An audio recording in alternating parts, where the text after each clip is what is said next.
Now, from County Stadium in Milwaukee, Wisconsin, ESPN Sunday Night Baseball. The Cleveland Indians take on the homestanding Milwaukee Brewers on a beautiful, humid night from Milwaukee.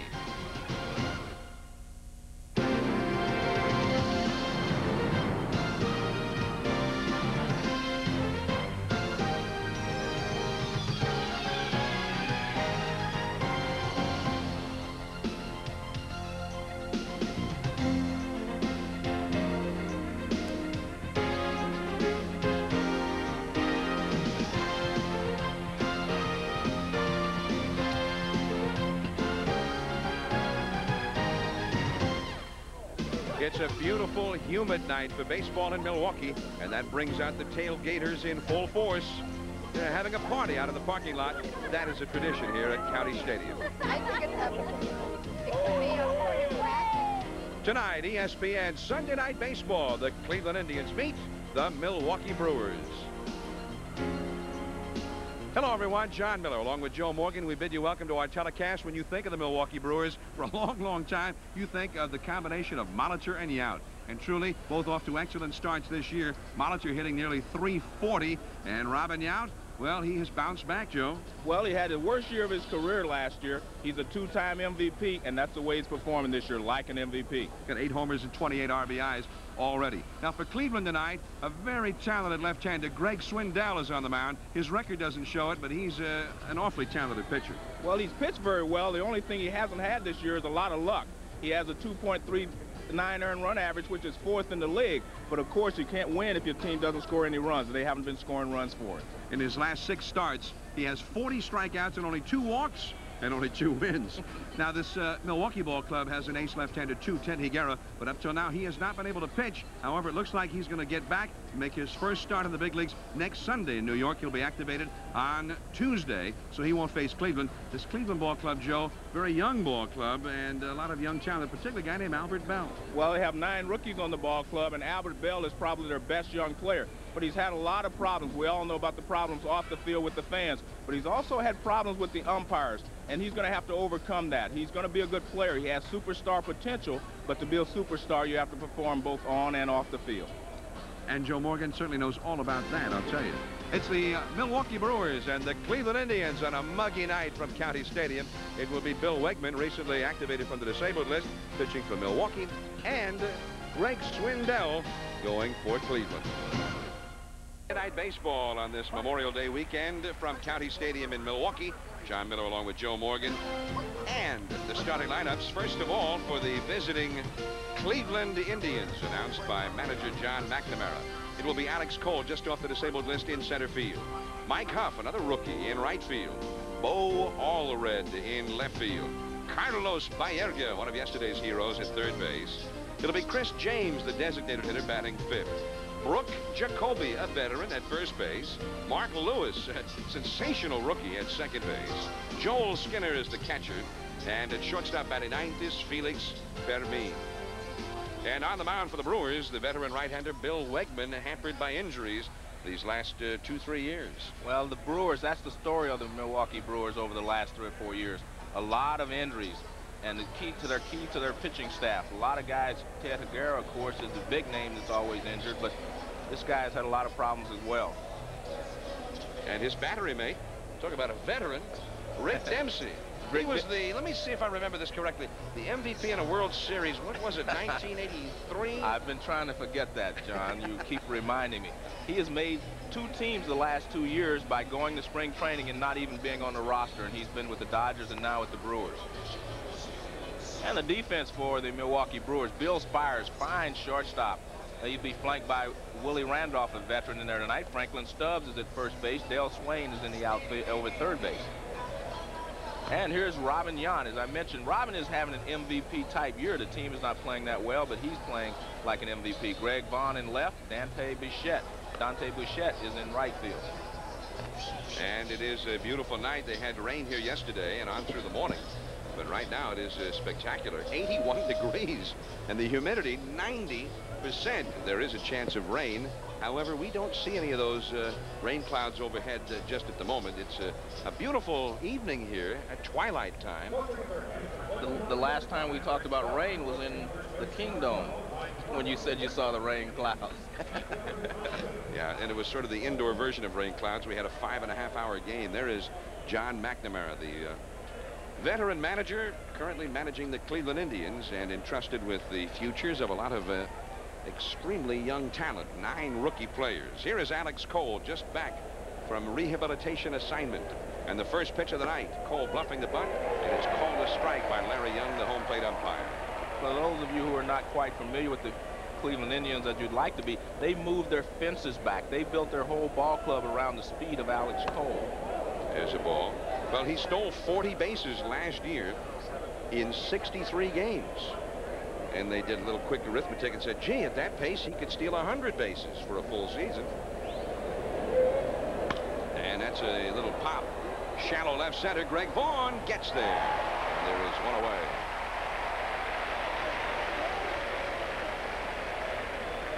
Alex Cole retired. They got out-homered in Cleveland by such a remarkable margin. They said, well, the heck with this. Let's move the fences out, give our pitchers a break, and build around Alex Cole and bring some speed in here. So far, though, Joe, it hasn't worked out. They only have, what, 22 steals? Definitely has not worked out for them. Here's Mike Huff. Ball one, another rookie. They also let their leading RBI man, Candy Maldonado, leave over the winter just because they were going for speed. And he signed right here with Milwaukee. Fastball inside corner for a strike. 1 ball, 1 strike.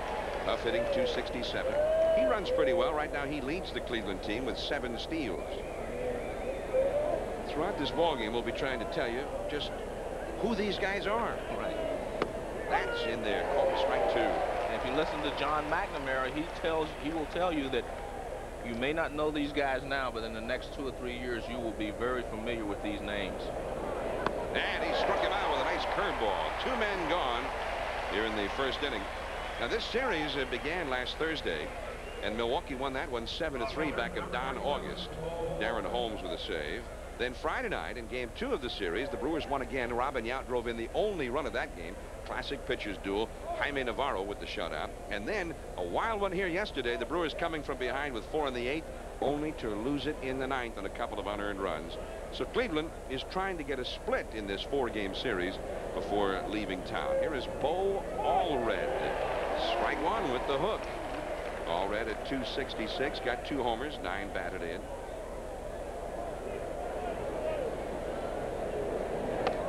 And strike 2, Allred from Mesa, Arizona. Been in the farm system since 1987. With a name like Bo, I thought he might be from Texas or someplace. Well, as a matter of fact, okay, he attended Lamar University in Texas. Ooh, hit him. So he'll take first. 2-strike count. Pitchers don't like to hit people when they got them in a hole like that. Well, you find more and more pitchers coming inside now, John, than they have the last couple of years. See, the target is up and in, not that far up and in, but the ball does get a piece of him. But 0-2, you want to move the guy off the plate so you can go away or give yourself other options. But a lot of times you hit a guy 0-2, he says thank you, and goes on down to first base. So now here is Carlos Baerga. Now he's a young player who came over from San Diego in the Joe Carter trade at his rookie season last year, and Baerga continues to develop. They think he's going to be an outstanding all-star. He's hitting .304, a switch hitter, 5 homers, 20 batted in, and growing up in Puerto Rico, big baseball fan, he says. His family, his friends, they all watch ESPN, and they are watching tonight down there, including his father, Jose Baerga, who taught Carlos at age 9 to switch hit. Thought it would be to his advantage. He's hit .400 from the right side switch hitting, and from the left side he's hitting .272. He has more power because he has more at-bats from the left side. 4 of his 5 home runs have come from the left side. Ball dropped over there by Stubbs. Yesterday, in fact, Baerga hit a home run here, a 3-run shot right down the right field line that was rather controversial. But I think the umpire got it right from the television replays I was able to see. Don't tell Tom Trebelhorn I said that. Ball 2, 2-0 to Baerga. He didn't think so. When I talked to John McNamara, we talked about all the young players and how good he thought this team was going to be. But everything's centered around Baerga. He is the guy that McNamara thinks is going to lead the Indians in the next couple of years. 2-0 to Baerga. And the unusual looking stance there. Hits that one hard to straightaway center. Robinson, plenty of room. That's the inning. One hit batsman and one man left on. It's a hot, muggy night for the summer game in Milwaukee. We'll be back. In the home of the Brewers, as they will tell you when you first enter the ballpark. Let's take a look at the starting lineup for Tom Trebelhorn's True Blue Brew crew. Paul Molitor leads it off. He's hitting .331. The veteran Willie Randolph at second base. Greg Vaughn, powerful young player in left field. Robin Yount, 8 homers, 28 batted in already in center field. Dale Swaim is back in the lineup at third base. Dante Bichette bats sixth in right field. Veteran Franklin Stubbs acquired as a free agent at first base. And Rick Dempsey still around after all of these years. And Billy Spires, the left-handed hitting shortstop, bats ninth. And they will be facing that man, Greg Swindell. Let's take a look at that one-loss record, but then check out the ERA. John, as we've talked on several occasions, I'm not a big fan of the ERA. I believe in wins and losses. But in Swindell's case, you can take a look here. He has not given up a lot of runs, earned runs. 9 bases on balls compared to 46 strikeouts. That's almost unbelievable ratio there. That's a 5-to-1. So he's done a great job. He has just not received the support that he deserves. And his battery mate is Joel Skinner, veteran, pretty good arm. Yeah, pretty good arm, but they have not been throwing out very many people. Even Sandy Alomar Jr., before he went on a disabled list, he was having trouble. He was 3 for 14, and Skinner's 2 for 12. And the defense, Mark Lewis, rookie, potential rookie of the year at second base. Brooke Jacoby is over at first. Felix Fermin is a shortstop. Carlos Baerga is at third. Alex Cole just back up from the minor leagues is in center field. Bo Allred is in left field, and Mike Huff is over at right. A lot of speed out there. Here is Paul Molitor, .331 batting average. 2 homers, 8 doubles, 3 triples, but only 9 runs batted in. But he's been hitting leadoff most of the time. That's still a low number, John, for a guy of his ability. He is a guy that has driven in a lot of runs, hit well with men in scoring position. And a high foul is out of play. Molitor, as you say, over the years has always hit well with men in scoring position. And I wonder if there's perhaps something to do with the fact that they're not getting on base very often at the tail end of that order. He has hit over 300 with men in scoring position in each of the last 5 years. There's a high pop-up into the twilight. The center fielder, Alex Cole. And a little bit of a breeze started to carry that one a bit. We checked the flag in left center field, and it indicates that the wind is blowing out toward left field. There's a look at it. So you got an idea what that breeze can do to a ball in the air tonight right away. This is a great hitter's ballpark. Ball travels well, fair, 315 down the lines, but very good hitter's ballpark. That brings up Willie Randolph now. Willie Randolph, a right-handed hitter. He's batting .262, no homers, 7 batted in. Ended up the year with the Athletics last year. He hits a pop fly, and Alex Cole will take care of this one. 2 quick outs here in the first inning, and the batter will be Greg Vaughn. The Brewers have won 19 games. They've lost 22. And with a victory today, they will be 4.5 games out of first because the Boston Red Sox were defeated today by the Detroit Tigers. So this is the current state of life in the American League East. The Brewers had an 8-game losing streak recently. And yet, even with a record below 500, they're right in the race, and they get Higuera back here this week. And that fastball to Vaughn is low, ball 1.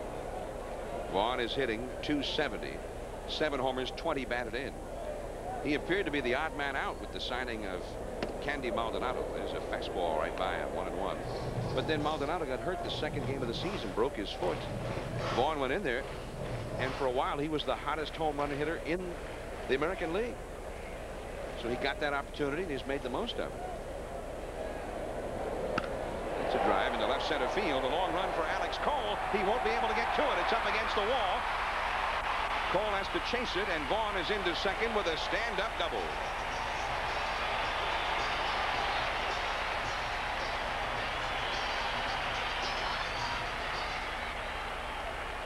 One of the things Swindell wants to do is get the ball riding away. The target's on the outside corner. He hits the target, and Glenn Vaughn drives it up the gap in left center field.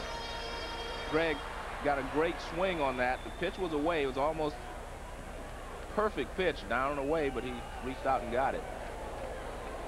Well, this indeed is a different year for Vaughn, who struggled as a rookie last year as Robin Yount comes up. He had struck out every time he had ever faced Swindell before that. 6 straight times. Here's Yount, and he's the man the Brewers want to have up there with a man in scoring position. Yount has not often batted cleanup in his career.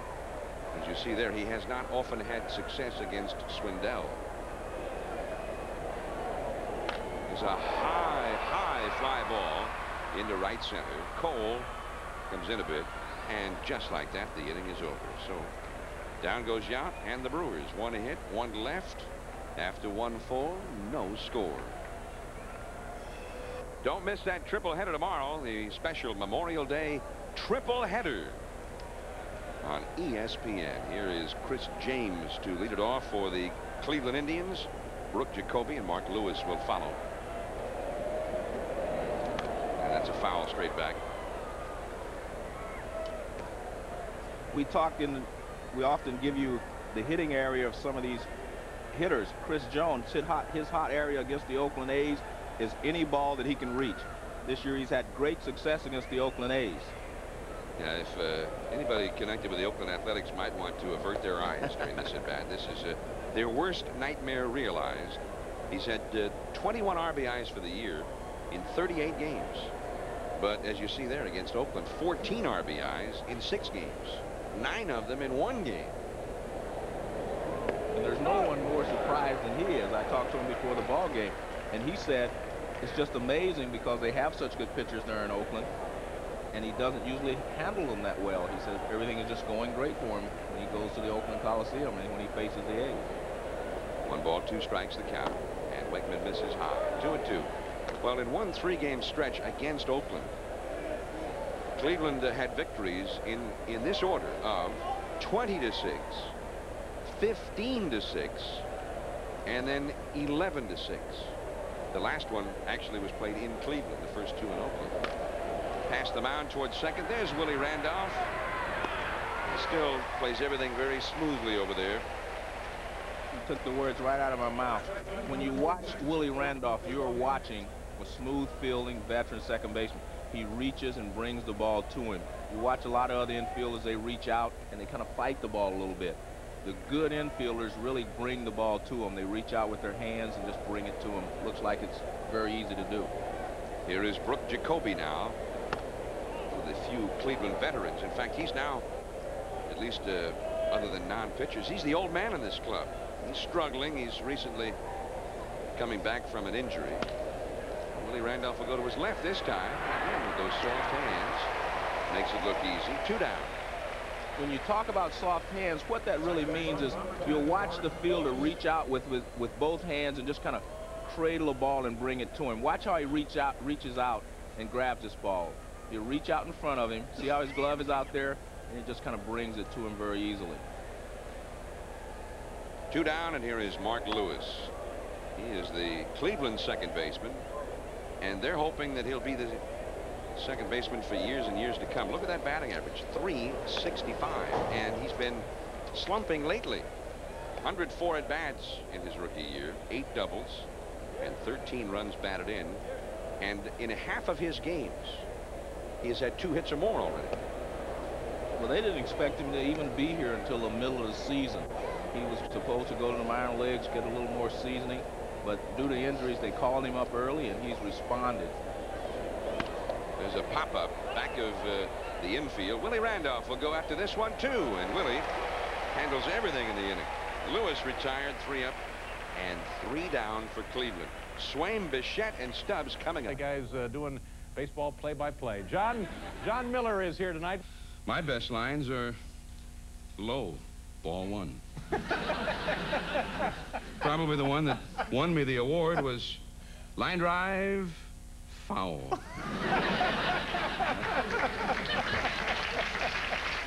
And now you're a late night star. I mean, I just thought you were an Ace Award-winning play-by-play man. Now you're on David Letterman. You're making the rounds. Where are you going, Carson next? I thought we were a team. You're supposed to take me with you. Did Johnny call? No. Yeah, you did a great job. I had fun watching you. Well, thanks very much. It was fun to do. And here is Dale Swaim, and he takes ball one. It was last Wednesday. That was your best line right there, huh? That's right. Swing and a miss, strike one. Well, he asked me about you and I winning the Ace Awards, and that was it.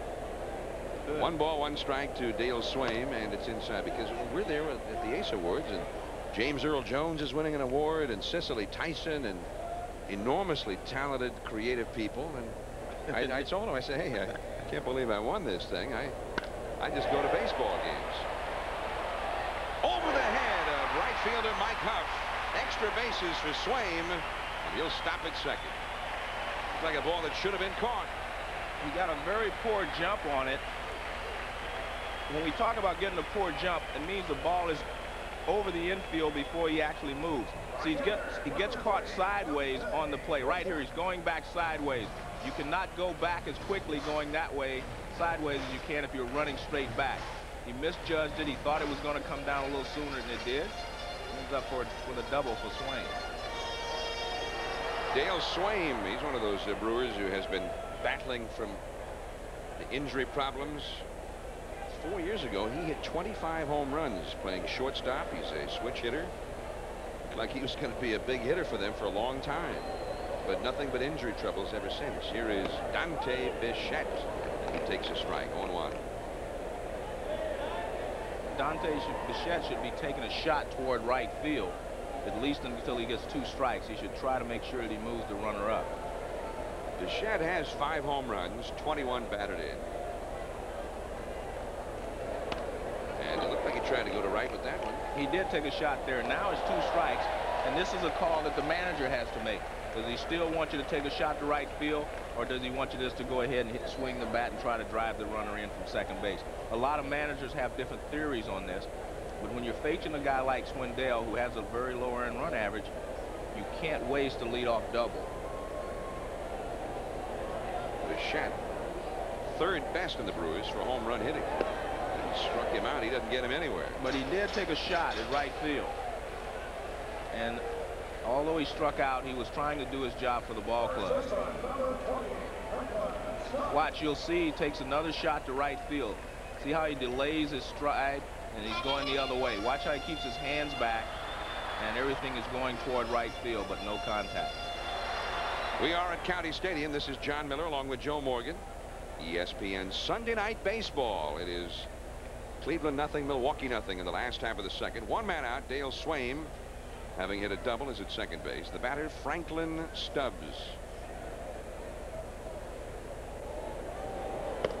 Strike on the outside. That brings up a question, Joe, with 2 strikes even. Right. Why have him try to go to right field? Well, there are 2, as I said, there are a lot of different theories. Some managers want your guys to continue to go to right field. Others say just put the ball in play, try to drive him in. I don't like that first theory. Yeah, but you're not a manager. Your job's not on the line. I mean, if he wanted to get him over to third, why not just bunt him? Well, you don't want to give up a run, give up an out this early in the ball game. So what you do, if this was the 8th or 9th inning, the score is tied, you would definitely have the guy bunt him over. But what you do in the early part of the ball game, you try to give your guys a chance to drive them in by doing the right things fundamentally. So you feel like that was good strategy? No, I didn't say that. I said there are 2 different theories. My theory is once you get 2 strikes, drive the guy in. That's the way I look at it. And I agree with you. But a lot of managers still want their guys to take a shot to right field. Franklin Stubbs had a very fine year in Houston a year ago. And that slider is a ball, and it was the perfect time to have it. His contract was up, And he ended up signing a very lucrative contract as a free agent to come here to Milwaukee. So far has not been able to produce. Only 2 homers and only 13 batted in. It took him a little while to get started last year too, John. He really was platooned a lot early last season. He started to swing the bat well, and he had a very good second half. Outfield very deep for him. Swaim at second. Shortstop Fermin trying to hold him close. And that's ball 2. 2-2 the count. Sometimes a fellow who's been all of his career in the National League over the years has had trouble making the adjustment to the American League. Right here in Milwaukee, I recall, a great hitter came over, Ted Simmons, about 10 years ago, and had a terrible year his first year here. That one is just a little bit low, 3-2. In theory, which I do not believe anymore, the American League is more of a breaking ball league and the National League is a fastball league. The National League is really changing a lot as well. When you came from the National League years ago, when it was a fastball league, to the American League, you had to adjust to the slow stuff. And a lot of guys had problems doing that. Ted Simmons definitely one of them. Strike 3. No slow stuff there. Swindell came right after him with the fastball. His second straight strikeout. Franklin Stubbs likes the ball out over the plate.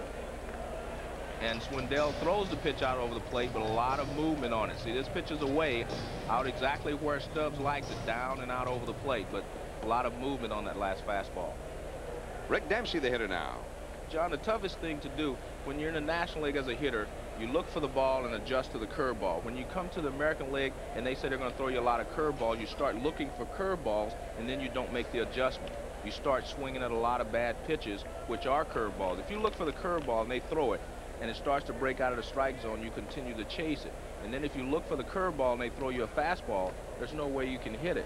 What you have to discipline yourself to do is do the same thing you did in the National League. Look for the fastball and adjust to the breaking ball. Well, I think that's Rick Dempsey's theory. He gets the fastball and hits it high and deep into center field. Cole is back and he drops the ball.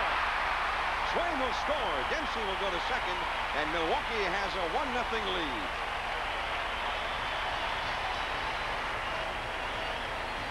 It's amazing that one pitcher can have so much bad luck, I guess, this early in the season.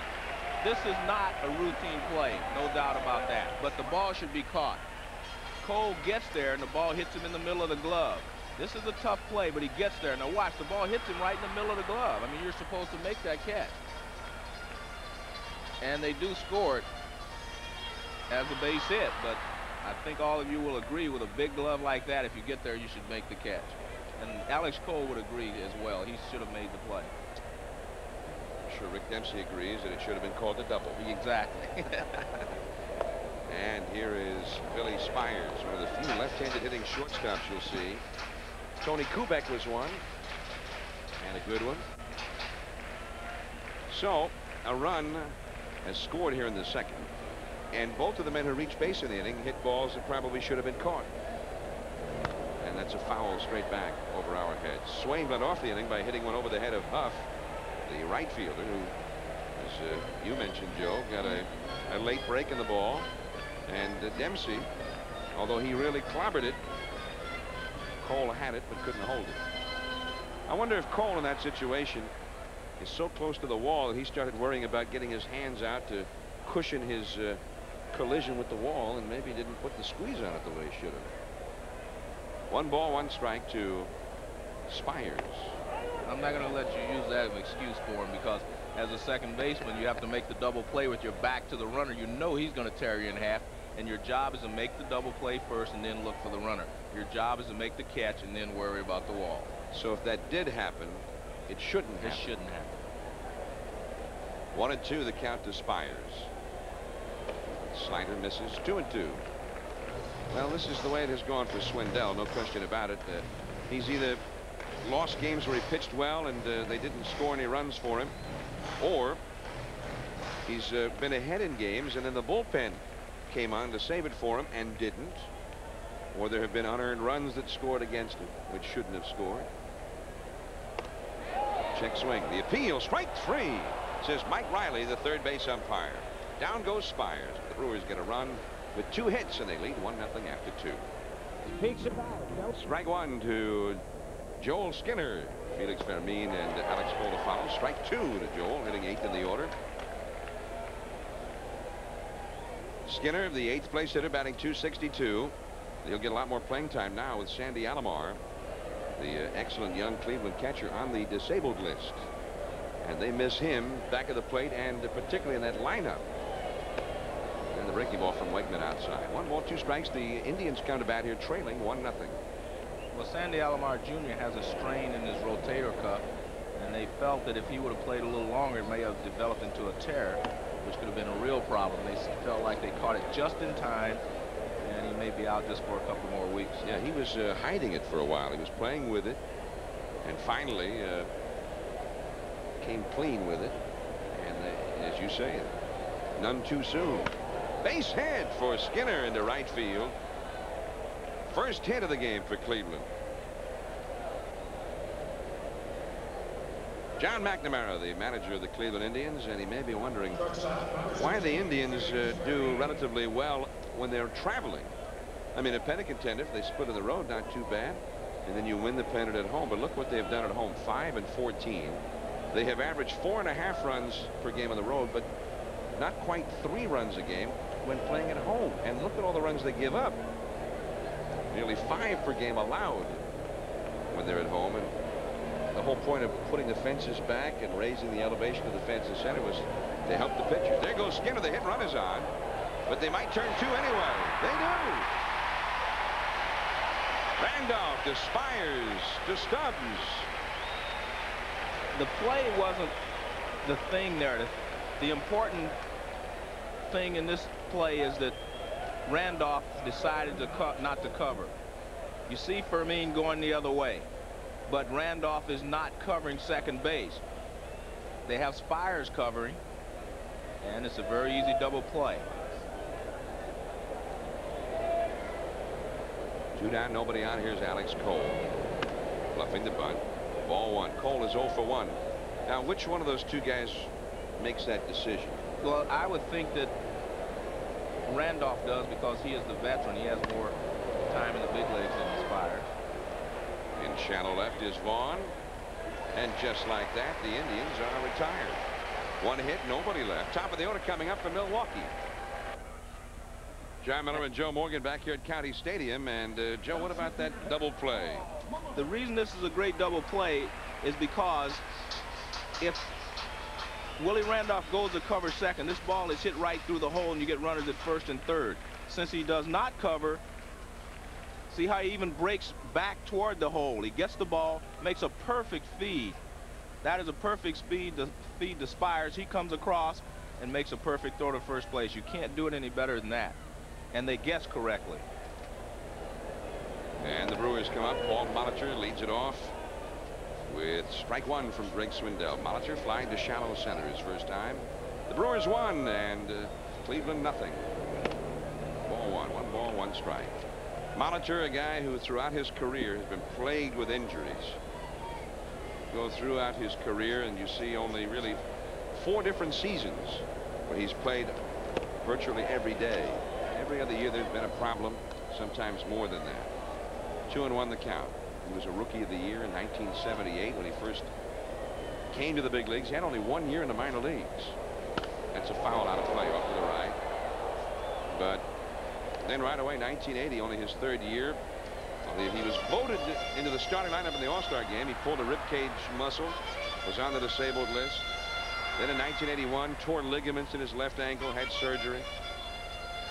1983, missed most of the year with a wrist injury.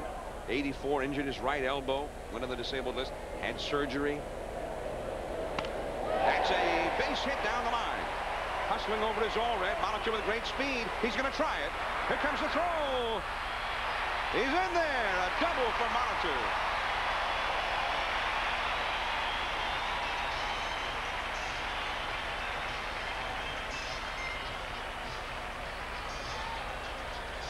When you have guys at the top of your order who can run and hustle like this, should be a single.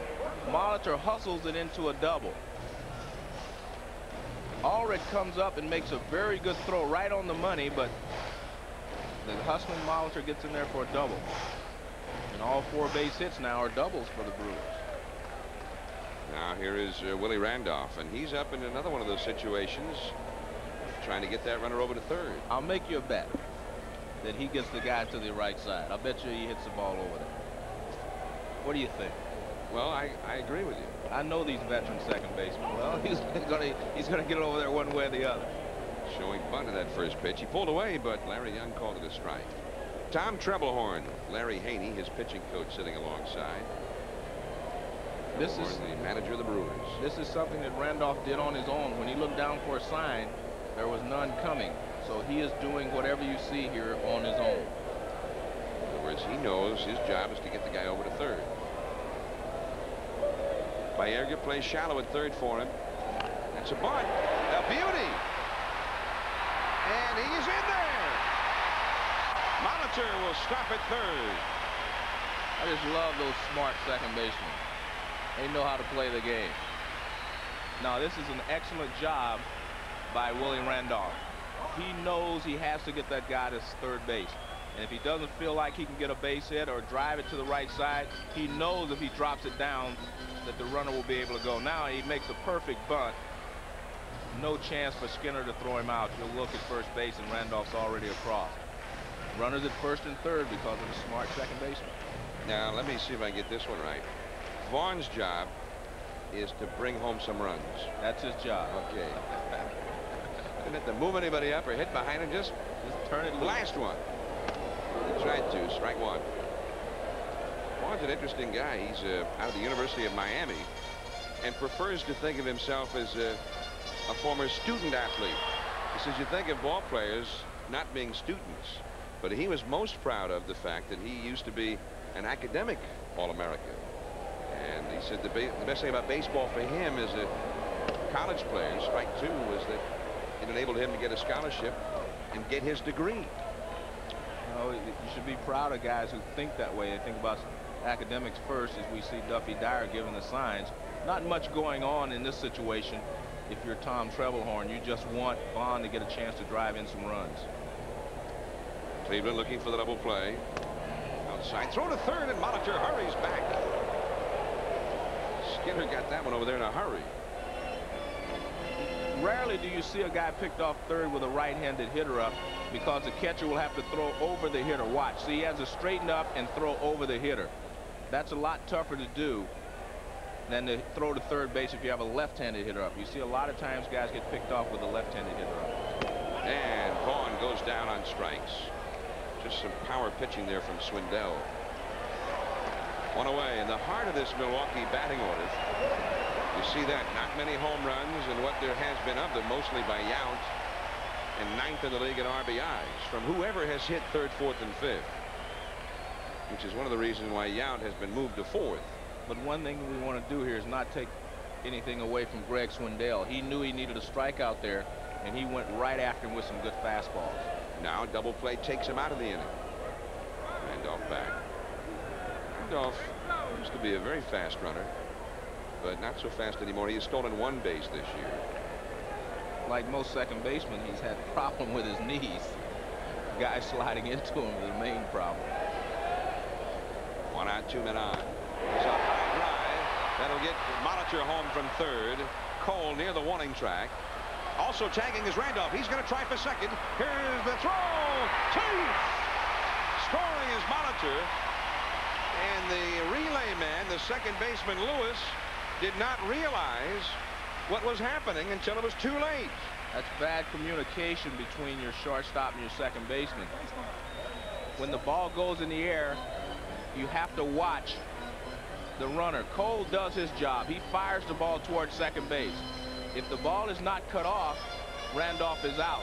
You can see the ball was cut off, and that's kind of maybe a rookie mistake, inexperience of Mark Lewis. So he cuts the ball off not knowing what to do with it. They yell at him and he finally throws it.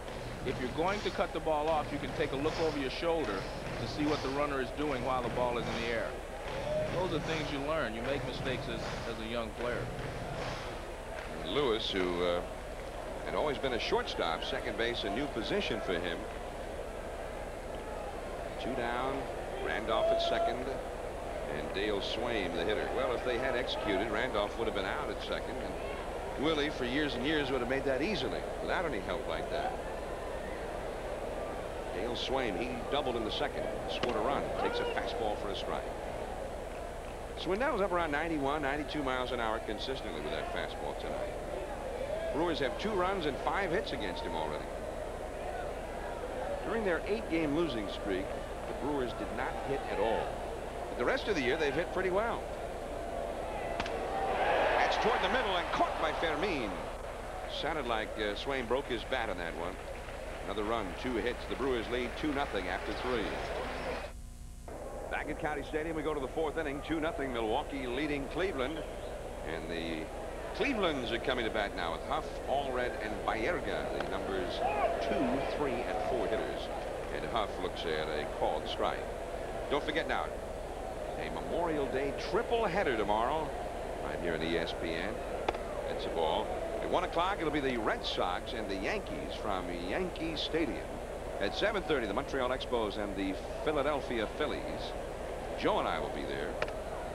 And that's a ball outside. 2-1, the bluff of the bunt. And at 10:30, Cincinnati at San Francisco. Giants won again today. Looks like they're right back in the pennant race now, Joe. 2 straight wins in Atlanta. That's a called strike 2, 2-2. Huff struck out his first time. So you got Boggs and Mattingly. Mattingly hit a home run last night. He's keeping his average up around 290 to 300. Slider misses, 3-2. And then we'll get a look at the Expos and Delino DeShields and Ivan Calderon, John Kruk, Dale Murphy with the Phillies. And then, of course, the Reds, the world champs, meet the Giants. And that's ball 4 to Huff. And, in fact, right now, let's go to Chris Berman. All right, John, thank you. And Budweiser takes us up to Seattle. The Rangers looking to make it 13 in a row. Top of the 3rd, Bill Kruger delivers. Brian, 10 downing streak. Back. Gone. His 3rd homer in the last 2 days, his 6th on the year. 1-0 Rangers, 3rd inning of the Kingdome. Let's go back to Milwaukee. Thanks, Chris. We got a man at first, nobody out here in the 4th inning for Cleveland. And Bo Allred, who was hit by a pitch in the 1st inning on a 2-strike count. At the plate, left-handed hitter. Wegman delivers a called strike. By the way, that Ryan Downing led off the game, I understand, last night with a home run, and then he tied the game with a home run. And then in extra innings, Texas won last night, 12 consecutive victories. And Downing has got to be one of the great bargains in history. Nobody wanted him, not even the Rangers wanted him. Practically begged his way just for a look-see. And he has made a great deal of difference in that club. So has this young fellow, Juan Gonzalez. He hit a home run again last night. Very good player. He's going to be a great all-around player. Plus, they've got the old standbys, Palmeiro, Sierra, and Franco. That lineup is something. Quickly back to the bag is Huff. Remember, he has stolen 7 bases. The Texas Rangers have a team batting average of .288. Huff, being a good base stealer, they try to keep him close. So Wegman made a good quick toss over there, and he had to dive back. Allred takes a little bit low, 2-1. The Texas ball club with the 12 wins in a row, they've hit better than .340 as a team in that stretch. Even Steve Buechele, the guy's been even Steve. Well, he's been kind of a disappointment over the years. Okay. He always liked his glove. Never hit as well as they thought. He's hitting .300. He's starting to show that promise now. There goes Huff. Down the right field line, but foul. 2-2 the count to Allred. And they've won these 12 ball games without Nolan Ryan, who has, you know, been their best pitcher. And just think what may happen when they get him back. Yeah. Well, just like his whole career, when he gets back, he'll probably go into a slump. County Stadium, a venerable ballpark. It was the home of the Milwaukee Braves, who moved here from Boston in 1953. And in the 50s, this was the center of National League Baseball. In fact, no franchise in either league most years outdrew the Braves, with great clubs Aaron, Matthews, Adcock. And the greatest left-handed pitcher, Warren Spahn. Spahn, Burdette, yeah. Was it Spahn, Burdette, Sane, and Pray for Rain? Well, in 1948. Or was it, what year was that? Here's the pitch high. Runner going, Huff. The throw is right there. Tagged out by Billy Spires. Rick Dempsey. Hey, just like the old days for the Demper. That was a perfect throw by Dempsey, right on the money. See what kind of jump. That's a pretty good jump. Not a great one, but pretty good. Watch the throw come in right on the money. If the throw is a little high, Huff would have been safe. This is the second time he's been thrown out all year. He's successful. He's been successful 7 times. Willie Randolph catches that one, and Allred is retired. This started as a promising inning anyway. This is what you call an easy tag. You catch it right there, slide it over, and hit him on the hand before he gets to the bag. That's a nice shot. Also a nice shot by Rick Dempsey. Here's downtown Milwaukee on this Memorial Day weekend. Milwaukee is a city of festivals. They love the outdoors in this part of the country. And when the summertime truly hits, down by the beautiful shores of Lake Michigan, almost any day during the summer there'll be some kind of a festival going on down there. Ethnic festival, food festival. This is a fun place to be. Carlos Baerga, 2 down, nobody on. The 1-strike delivery. Too high. A ball and a strike. I think Despon and Sane and Pray for Ring was the 48 Boston Braves. Oh, okay. And they ended up in the World Series against Cleveland. That's too high. 2-1. This is John Miller along with Joe Morgan. We're at County Stadium in Milwaukee. This is ESPN Sunday Night Baseball. The Brewers leading Cleveland 2-0. Next Sunday at 8 Eastern, 7 Central, 5 Pacific. We will be in Chicago at the brand new Comiskey Park, and the Oakland Athletics will take on the White Sox. You have a better, 1948 was more your time than mine, John. Why would I remember that? Yeah. Strike 2. The World Series that year, Cleveland. The games in Cleveland had crowds of 84,000, 86,000. It was an exciting time at Cleveland baseball. Strike 3 called on the outside by Erga. Caught looking. Second strikeout for Wegman. He and the Brewers lead 2-0, middle of the 4th.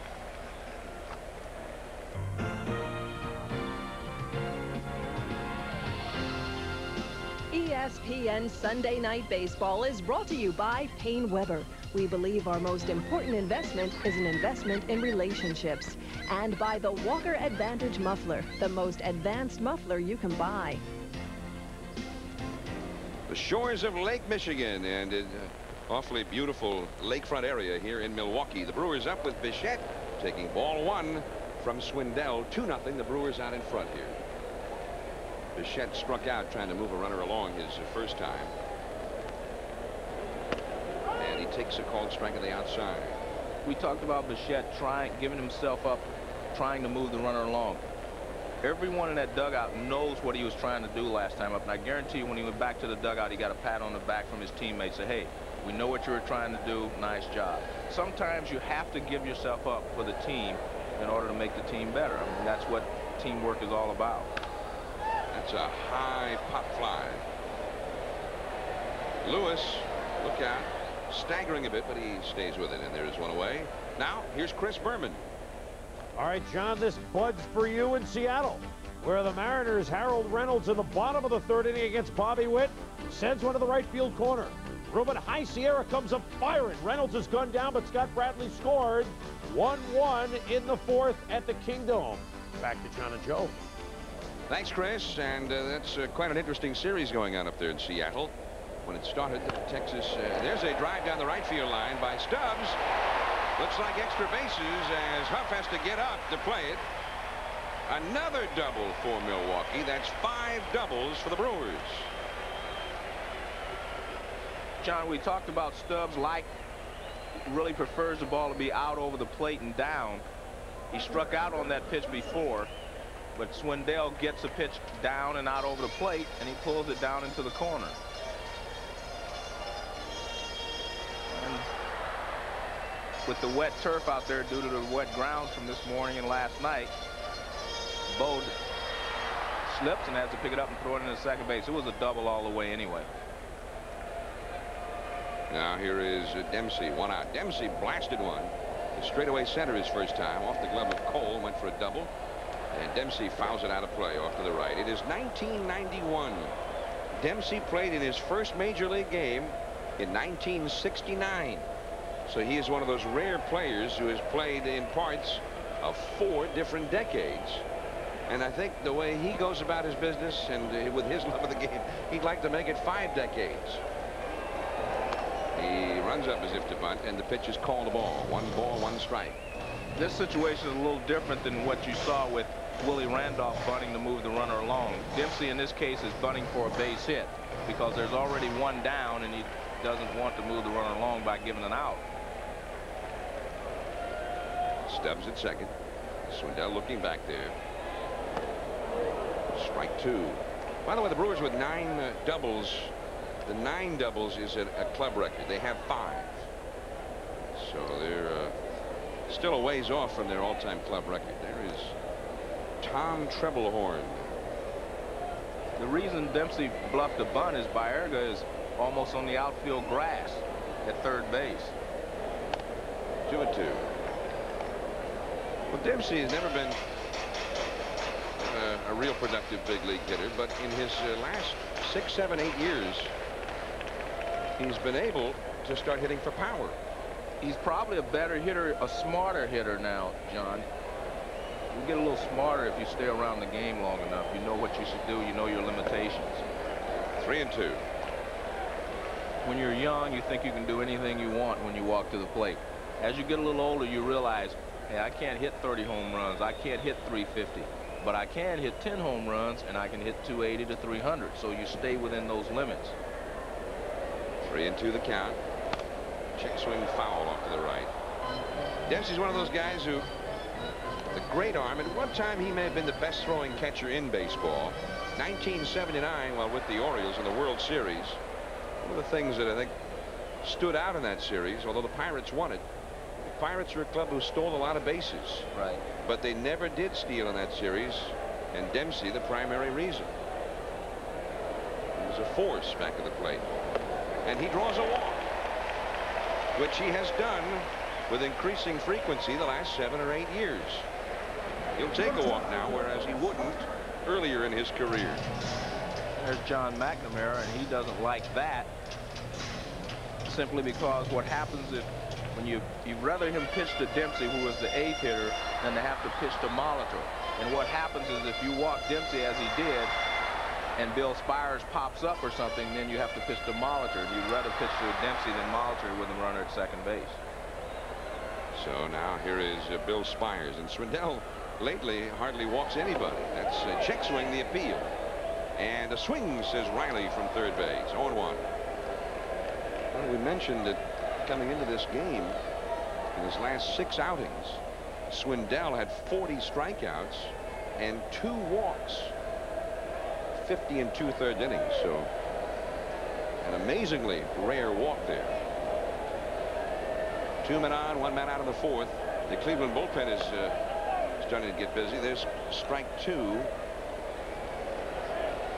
There are the runners. Franklin Stubbs at second base and Rick Dempsey over at first base.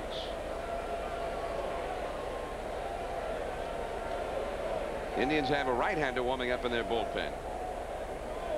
Swindell set those bases heavily populated by Brewers in this game. Off the fists to Baerga. The infield fly is in effect anyway. The wind started to carry it away from Baerga, but he would not have had to have caught it for it to be an out. 2 down.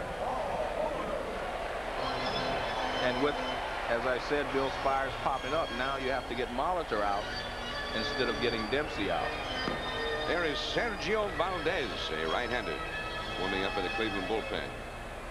So Molitor with a chance to drive in some runs. Mike Swanson, our man about town who also knows everything, did some checking, and despite his RBI total, Joe, Molitor's hit well. Runners in scoring position, he's hit 379 so far this year. That's a foul. So he must not have had many runners in scoring position, I guess. Or maybe they haven't scored. Maybe he gets a hit and they just fall down. a fall rounding third or some great throws from the outfield to cut them down at the plate. Well, when was it? That game we had in Seattle, that 16-inning game. There were only 4 or 5 hits with men in scoring position, and only 1 or 2 of those actually scored somebody. Even a man from third base did not score on a base hit to the outfield in that game. Swindell with 2 down, facing Molitor. This is a big spot for Swindell as he tries to keep this game close early. And a fastball in there. So quickly, 2 strikes to Molitor. Molitor, we were mentioning earlier some of the physical problems, and it continues. Last year he had a lot of physical trouble. He broke his thumb in spring training, fractured the knuckle on his left index finger in June. Fouls that one away. So far this inning, we've seen a strike here and a strike here. That's where the 2 strikes have come against Molitor. You want to stay out of this area, and so far he's been able to do that. Molitor limited to DH duty primarily this year. Tore a muscle in his right forearm late last September and had surgery in that forearm. It's into left, coming on. Allred goes past him, and it will roll forever. 1 run scores. Here's Dempsey. He'll score, and Molitor speeds into third with a stand-up triple. 4-0 Milwaukee.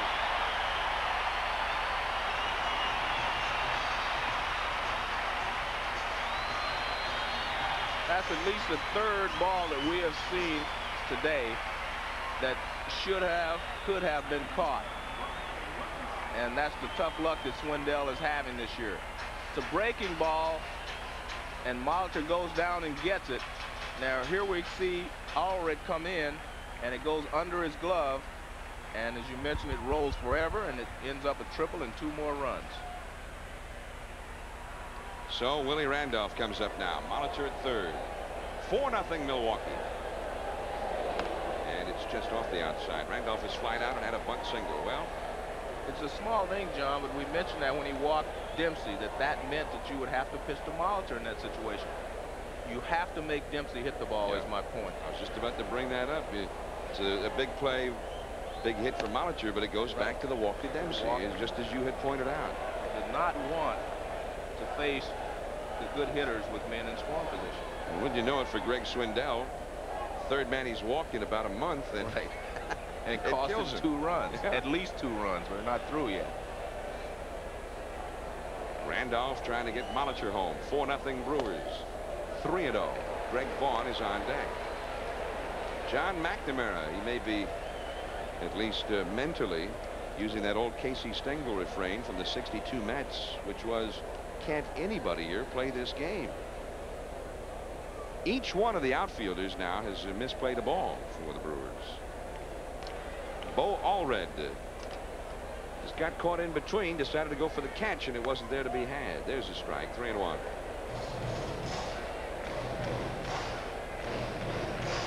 Willie Randolph, doesn't seem like that long ago when he was the rookie sensation with the Yankees. The year he got there, 76, the Yankees started a string of going to the World Series 3 straight times. Strike 2 on a tough slider. And he stabilized that infield, and he had a lot to do with him going to the World Series. He has always been a very smart ball player.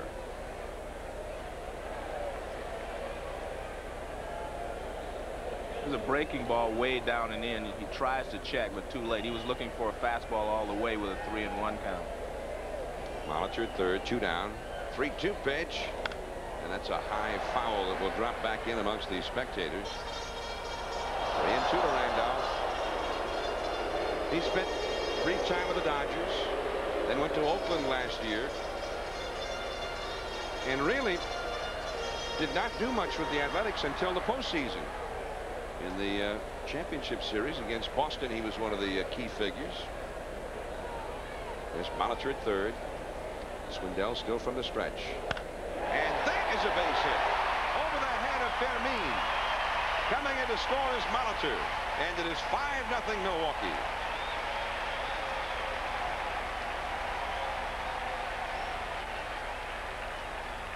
With 2 strikes, a good hitter aims everything back up the middle. And you can see he was not trying to pull the ball. He was just going right back up the middle with the pitch. And he hits a good line drive. Nice leap at shortstop by Fermin, but can't get it. Willie Randolph still putting up the numbers after all of these years. Randolph has been platooning a lot with the other veteran second baseman of the Brewers, Jim Gantner. Here's Vaughn. He has doubled and struck out and fouls one straight back. 0-1. 5-0 Milwaukee in the fourth. They're pretty well covered at second base in terms of ability and experience with Randolph and Gantner. Gantner, like Randolph, very smart player, but he also has bad knees. It's a foul that will go out of play, I believe. Skinner starts over, but the ball is well back in amongst the spectators. 0-2 in amongst the cheeseheads here in Wisconsin. When was it? 87. Remember, they started the year with a 13-game winning streak, which I think is the all-time record at the start of a season. And the fans got so excited, and they got into this whole cheeseheads thing. People started wearing those hats that looked like a big block of cheese in their heads. That's a ball outside. 1-2. But when I think of Milwaukee, Joe, I don't think of cheese. I think of brats. I've indulged myself today in 1 or 2 with the secret red sauce. Strike 3, and down goes Vaughn. But the Brewers get 3 on 3 hits, and there was that big walk to Dempsey. Milwaukee 5, Cleveland nothing. Here to Milwaukee. That's down near the lakefront. They have a beautiful big park area down there, and this is truly a beautiful city of Milwaukee. Here is the 5th inning now, and Chris James will lead it off against Bill Wegman. Ball 1. 1 ball and no strikes. 5 runs and 8 hits for Milwaukee now, and of those 8 hits there are 5 doubles and 1 triple. For Cleveland, no runs and 1 hit as Chris James leads it off. He grounded a second his first time. Randolph had him played toward the middle. That's right where the ball was hit. 1 away. Twice he has grounded out to Randolph. That was a tougher play than the other 2. Now let's go to Chris Berman. All right, John, the Rangers try to make 13 a lucky number. 1 run already in. Gary Pettis with the base hit. Steve Buechele comes around to score. Mario Diaz safe at third. It's 3-1 Rangers over the Mariners in the fourth. Back to Milwaukee. Here come the Rangers again. Here's a high fly ball by Jacoby. Very shallow center. Yount takes it. Jacoby quickly retired. 2 men down with nobody out in the 5th for Cleveland. Not quite a full moon over Milwaukee. There's a shot from our rooftop camera. And the panoramic view of County Stadium. Pretty good crowd is on hand tonight. The bleachers well populated. This is one of the old-time stadiums, although they are trying to put together a move to build a new ballpark here. The Brewers feel it's important. And right now they're discussing the financing of that new park. Mark Lewis takes a strike. This guy in his major league debut singled against Nolan Ryan. But it looks like he's going to be 0 for 2 tonight. Stubbs stumbling a bit, but he's got it. That was a very quick inning from Stubbs almost stubbed the toe. Poor baby. Here come the Brewers into the last of the 5th inning. This is John Miller along with Joe Morgan. Joe, I'm enjoying it so far. It's been a very good ball game. A lot of hitting. Robin Yount first ball swinging against Swindell, and Alex Cole takes it, and Yount is retired just like that. In Milwaukee, the hitting instructor for the Brewers, Don Baylor, who was quite a leader in his time, and anytime there are managerial changes, you think of Baylor. When he was a player, he was oft talked about as being managerial timber, and yet he's a little concerned right now. You've had all these changes, and he's never even been called for an interview. Don Baylor wondering just what's happening at baseball. There's a strike to Swaim, or rather a ball. 1 ball and no strikes. Well, he was one of the finalists, I understand, for the St. Louis job last year before Joe Torre took it. Inside ball 2 to Swaim. But his concern is that there have been four changes, and he has not had an interview or even been contacted. He says that, you know, he'd love to manage, also maybe eventually be a general manager. And that's a called strike, but so far he's not been talked about or interviewed or talked to about any kind of a front office job either. Assistant GM, scouting director. He mentioned here recently the ball fouled away, 2-1 to Swain. Ted Simmons retired, and the Cardinals hired him, and he's running the farm department. There's no doubt in my mind that Don Baylor would make not a good manager, but a great manager, because he is a leader. He knows how to win. Strike 3 for Dale Swain. 2 down. 6 strikeouts for Swindell. But he mentioned it in terms of Simmons. He didn't begrudge him the job. He says he's an excellent baseball man. He says he moves in there. Meanwhile, Don Baylor, a good baseball man too, doesn't even get spoken to about jobs like that. We've exhausted this over the years, talking about the fact that minorities are not given the same chances a lot of time to perform as far as baseball is concerned, which is evidenced by the fact there's only been 5 now black managers in the major leagues, and there have been a lot of great players, a lot of people who I feel are qualified to be great managers. This is Bichette, by the way, with a count of 1 ball, 1 strike, 2 down, nobody on in the 5th. Well, Baylor did mention, for instance, he said Cito Gaston, hitting instructor for 9 years in Toronto. Then he got the manager's job. But he didn't really get the manager's job. That was by default. Lou Piniella and a couple other guys were in front of him, and Steinbrenner would not release him. So he was just given a chance until the end of the season. He was not given, you know, the managerial chance. If he didn't do well the rest of the season, obviously he was going to be replaced. So Cito Gaston just took advantage of a situation. I don't consider that to be really a managerial hiring myself. 1-2 pitch, and that's fouled away. Well, I think what Baylor was saying in relation to that was, I'm not going to be here 9 years as the hitting instructor, hoping that something like that happens or it just falls in my lap. Right. Baylor, very well respected by his peers. Excellent baseball man. Off the fists, Bichette, and he is an easy out. Fermin grabs it. And for the first time in the game, the Brewers go down in order. 5-0 Milwaukee. Oh, coming back out of play off the bat of Joel Skinner. We resume play in the 6th inning. Sunday Night Baseball. This is John Miller along with Joe Morgan, your Sunday night telecasters.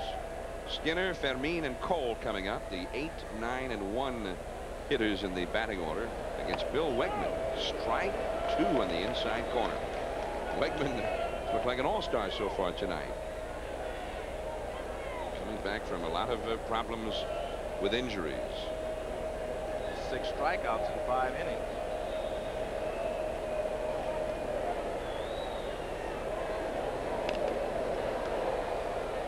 Oh, and 2 the count to Joel Skinner. Sunday Night Baseball in stereo. Right. Now, here, I'm coming from this side. Go ahead. Well, he only has 2 strikeouts. That's Joe from the other side Right. over there. Wegman's got 2 strikeouts. Yeah. That's what I thought. I thought I'd miscounted.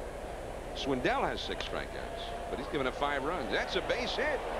Skinner is the only Cleveland player to have gotten a hit against Wegman. Felix Fermin will come up. That's Mike Hargrove over there, the first base coach. The human rain delay. Yeah. Took him a while between every pitch. He went the other way with his first base hit. Now he pulls this one in the hole. I don't want to belabor the point. We were talking about Don Baylor, but one final comment about Baylor, and it has nothing to do with race, right, him being black, anything else. But he does seem like a natural choice and a good choice for a manager. If I were a general manager, and there were times when I thought I was going to be and it didn't happen, he was the guy that I was going to hire. He would be the guy if I ever became a general manager or whatever. And looking at it strictly from a win and loss situation, Don Baylor was a part of winners wherever he played. He knows how to win. In the right center field, Yount on the run, can't get to it. Rounding second is Skinner. He'll go to third, and Fermin will hold it first. And for the first time in this game, The Brewers have 2 men on base in the same inning. There is Fermin over at first. And the Indians really are built for speed. They move the fences back, and you can see what they've done here in 1990 and 91 as far as stolen bases are concerned. The average run scored is down in 91. But again, they're missing some guys like Candy Maldonado, some guys that produce runs for them. You can't steal home, you can't steal first base, so you have to have hitters in order to produce runs. So we go to the top of the order now as the Cleveland Indians try and get a rally going here. Alex Cole, the hitter. Skinner at third, Fermin at first. Shallow at third for Milwaukee is Swaim. All one. Now, Wegman, as you see, Darren Holmes, a right-hander, warming up in the bullpen. Wegman has only made 4 starts since coming back from the disabled list, and before tonight he had averaged only about 4 1/3 innings or so per start. That's a foul out of play. So in terms of Wegman perhaps beginning to tire on a real humid, warm night, this could be the time. He has not gone much longer than this in any start yet. And this is the 6th inning, but he has not thrown an excessive amount of pitches.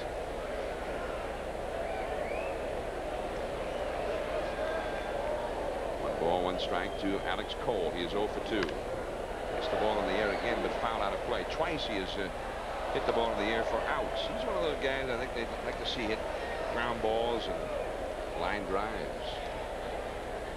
Only 61 pitches, Joe, for Wegman, according to Mike Swanson. So he should not be tiring this early, only 61 pitches.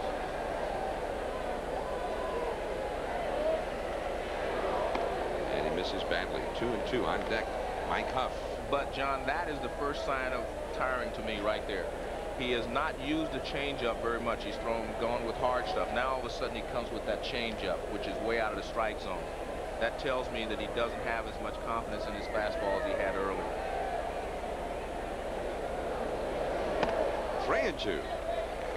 Wegman, 28 years of age, from Cincinnati. He underwent surgery to remove a bone spur and bone chips in his right elbow, and also to repair his partially torn medial collateral ligament last August. Just trying to come back from that now. That's a foul ball by inches. Rich Garcia, the umpire, right there to make the call. Bill Wegman had a high of 92 miles an hour in the 2nd inning, John. Now he's at 87. So he has lost 5 miles an hour on the fastball. But if he still has movement, that will not affect, you know, how well he pitches. The last pitch was back up to around 90, so he's fluctuating a little more now than he did early in the ballgame. 1st and 3rd, nobody out. And the bases are loaded. Bases loaded with nobody out. And Mike Huff coming up. A right-handed hitter who has struck out and walked. And here comes Tom Tremblehorn on his way to the mound. He's got Holmes, the right-hander, ready in the bullpen. So maybe we have a change in the offing. This is one of those ball games that the Brewers cannot let get away. Also, this is a situation he talked about in the pregame show. He said, it doesn't matter what inning. If I go to the bullpen, we want guys to come in and get us out of that particular inning. We don't care if it's the 9th inning who gets the save or whatever. But if we get in trouble, whomever I call on, I want him to come and get us out of trouble. This is the pitch that walks Alex Cole. It's a fastball that just stays up and away. When a pitcher starts to tire a little bit, he doesn't bend quite as much as he was before. His follow-through is abbreviated a little bit, and he ends up throwing a lot of high fastballs or releasing the pitch high, whether it be a curveball or a change. It stays high. Well, now he's going to stay with Wegman, and that bullpen also is going to get a left-hander ready. The left-hander Mark Lee has started to throw out there. The bullpen coach Ray Burris on the phone out there. The first ball swing by Huff, and he fouls it away. 0-1. Huff, a young guy, has not done any kind of hitting in run-producing situations, as you can see there. only 4 RBIs this year, and he's had 91 at-bats. Bases loaded, nobody out. 1-1. Let's take a look at the runners now at third base. Skinner led off the inning with a single. Fermin, who singled, is at second. And Cole, who's got great speed and who walked, is at first. 5-0 Milwaukee ahead, but the Indians now with their best chance for a comeback right here in the 6th inning. The table is set. Wegman in trouble for the very first time in the game. This is the 1-1 pitch. Fouled straight back, 1-2.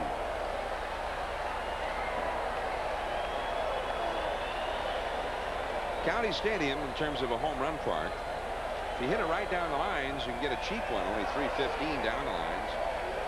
Fair distances otherwise, but it looks like, particularly tonight, the wind blowing out to left, if you hit it that direction, the ball's going to carry. Up the middle, that's a base hit. Coming in to score is Skinner. Here comes Fermin around third, and he'll score. Cole stops at second, and it is now 5-2 and counting, still nobody out. And Allred coming up. It's a good piece of hitting by Mike Huff. Once you get behind in the count, you get 2 strikes, you want to stay back through the middle. There you can see him pushing the ball off. He doesn't try to pull his pitch. Watch, everything is going right back up the middle. Nice piece of hitting. And he has also driven Bill Wegman to the showers. So 5 innings with a 1-hit shutout, and then in the 6th he never gets anybody out. We'll be back. History for sure, but that put the Indians into the World Series against the Boston Braves, 1948. Well, we've got changes happening here, and it's interesting, Joe, because the left-hander Mark Lee is on, and he's going to face, instead of Allred, the right-handed hitting power hitter for the Indians, probably their best RBI man and run producer, Albert Bell. And it appeared that what Trebelhorn was doing by leaving Wegman in for that 1 extra batter was to set up his left-hander Lee to face the left-handed hitting Allred. But instead, he's got to face Bell. It looks like he played right into McNamara's hands in a way. I'm sure he did. As far as John McNamara is concerned, he stayed with Wegman 1 hitter too long, in my opinion, because 5-0, as you mentioned, they can't afford to lose this ball game, and that right now they're in trouble. I mean, they can be caught very easily right here with 1 swing of the bat. So there's Trev. Larry Haney, his pitching coach, right behind him. Andy Echeverria kneeling right alongside. Here is Albert Bell. And he's going right after Lee. He fouls one back. Bell, big and strong, enormous power. Unusual stance at the plate. He leans out over the plate with his upper body, and he just uses basically his arms to swing with, which means he's very strong because he hits the ball hard and hits it a long way. Former All-American out of LSU. Curveball is low. He's got 8 homers, 25 batted in. He's trying to bat in a couple here. He's got Cole, the speedster, at second, and Huff, who also runs well, at first. 2 runs in, 2 men on, nobody out. And Baerga, the cleanup hitter, is on deck. Darren Holmes, the right-hander, stays up in the bullpen. 2-1. The first time I saw Albert Bell, he was Joey Bell at that time, was when LSU was in the College World Series. I was broadcasting the College World Series for ESPN, and I saw this guy. I said, he is going to be a fine player. And so far, physically, he has proven me to be correct. That's a foul out of play off to the right. 2-2 to Albert Bell. Well, since last year, he's gone through a substance abuse rehabilitation. He's come out and publicly acknowledged the problems he had and that he is going to change his life. Still a rather volatile personality in terms of his temper.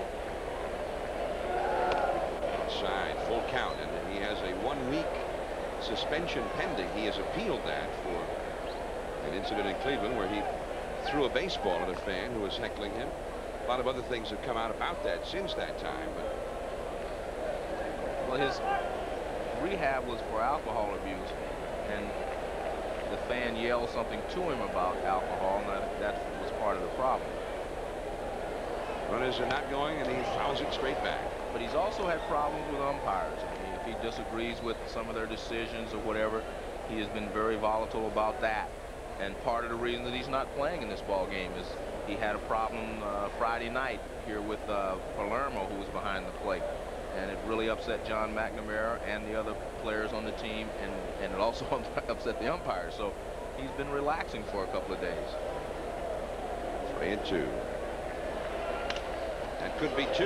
Spires to Randolph. 1. Back to first. 2. Cole takes third, but Bell hits the double play ball. Well, McNamara got the matchup he wanted, but Trebelhorn got the result that he wanted. We get a look at Spires. He will charge the ball. Now watch him take the ball to second base. He goes right with it, gives the ball to Randolph, and Randolph can turn it with the best of them. And 6-4-3 double play. Now Baerga comes up. Switch hitter. He'll bat right-handed here. And he is hitting .400 for the season as a right-handed batter. His first 2 at-bats tonight were left-handed. And yesterday he hit a 3-run homer to give the Indians an early lead. He hit it left-handed and right down the right field line. It's rather controversial at the time. He's got a runner at third, 2 down. Mark Lee 1 out away from getting out of the innings. Throws him a strike. It's 0-1. Baerga has been Cleveland's best hitter with men in scoring position. You see, that is not correct, by the way, against lefties. It's .400, 14 for 35.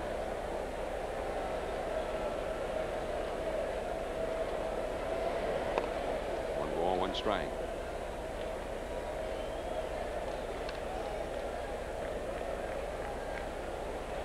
He is now hitting .424 with men in scoring position. 14 hits in 33 at bats in situations like this, with a man at third or a man at second or both.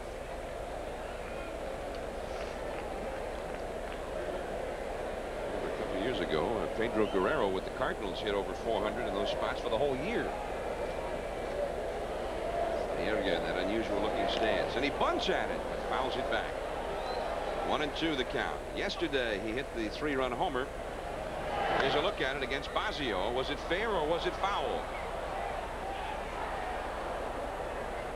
There's another look at it. I think it was fair, but again, impossible to tell from either angle. Well, the umpires agreed with you, and that's the important thing. Well, Larry Young was the first base umpire, and he had the best angle, looking right down the line at it.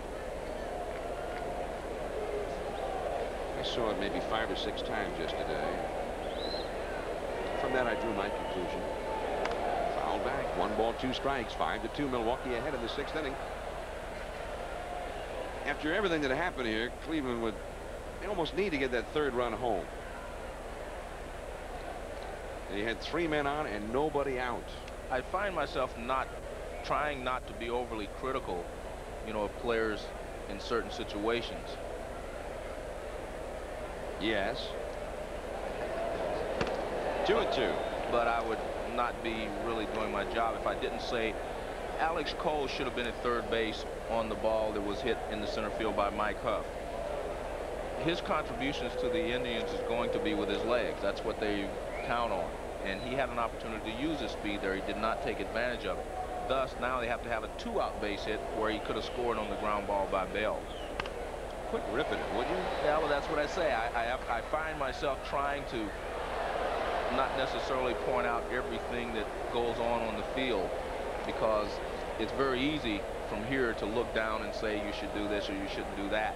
But those are the things that players have to realize, what their contributions to the ball club are going to be. Where is that going to come from?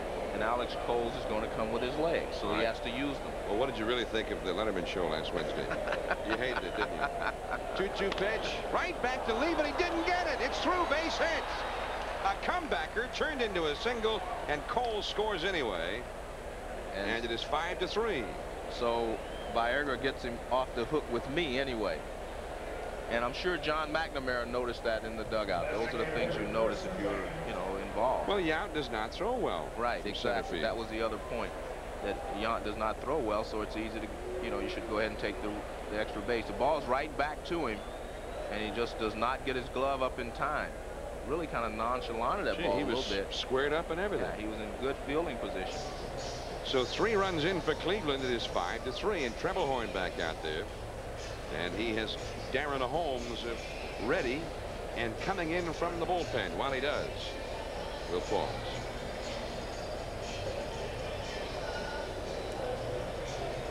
'93 innings. He had 99 strikeouts in a hitter's league and a hitter's ballpark.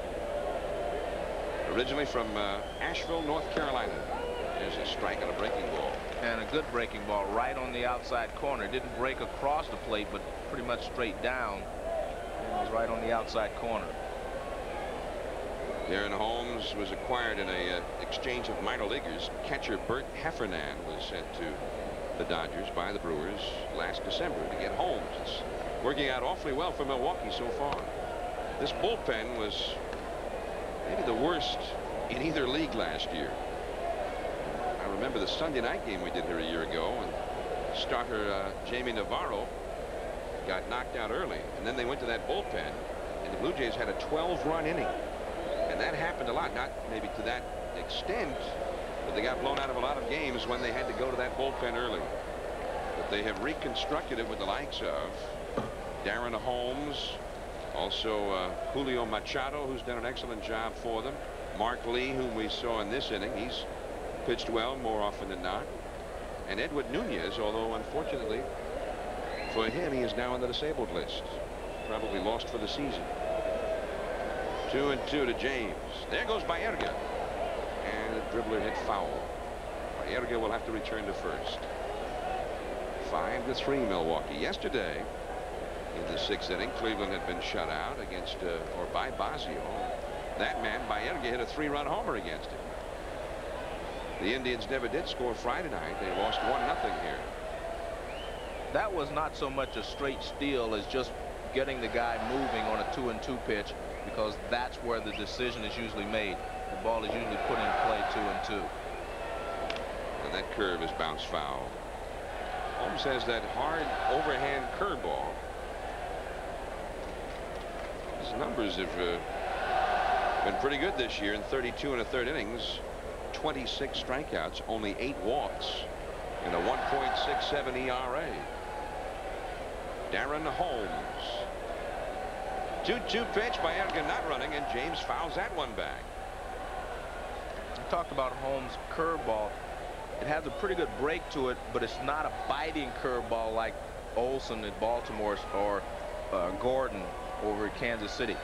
It doesn't really just come up and bite and start to dive. It kind of rolls a little bit. There's a big break to it, but it's not as sharp as some of the better curveballs in the league. That's foul right past Hargrove, the first base coach. 2-2. Chris James. He has done well since coming over to Cleveland from San Diego. He's kind of a combative, hard-nosed player. I would think he would be a guy you'd figure to set a good example for the young players, of which there are so many in this club. He came with Alomar Jr. and Baerga in that deal for Joe Carter before last season. He's from Texas. He was born in a town called Rusk. You ever been there? No. R-U-S-K, as in Dean Rusk. And of course his brother was an outstanding running back at SMU, and then in the NFL with New England. Craig James just got a piece of that one. One thing that makes Darren Holmes tough is that he has a 91-mile-an-hour fastball, and then he throws a 76-mile-an-hour curveball. It's a big speed difference there. And right there, James is way out in front of the curveball, and he just hits it off the end of the bat and stays alive. Darren Holmes has seen James foul off each of the last 6 pitches that he has thrown here.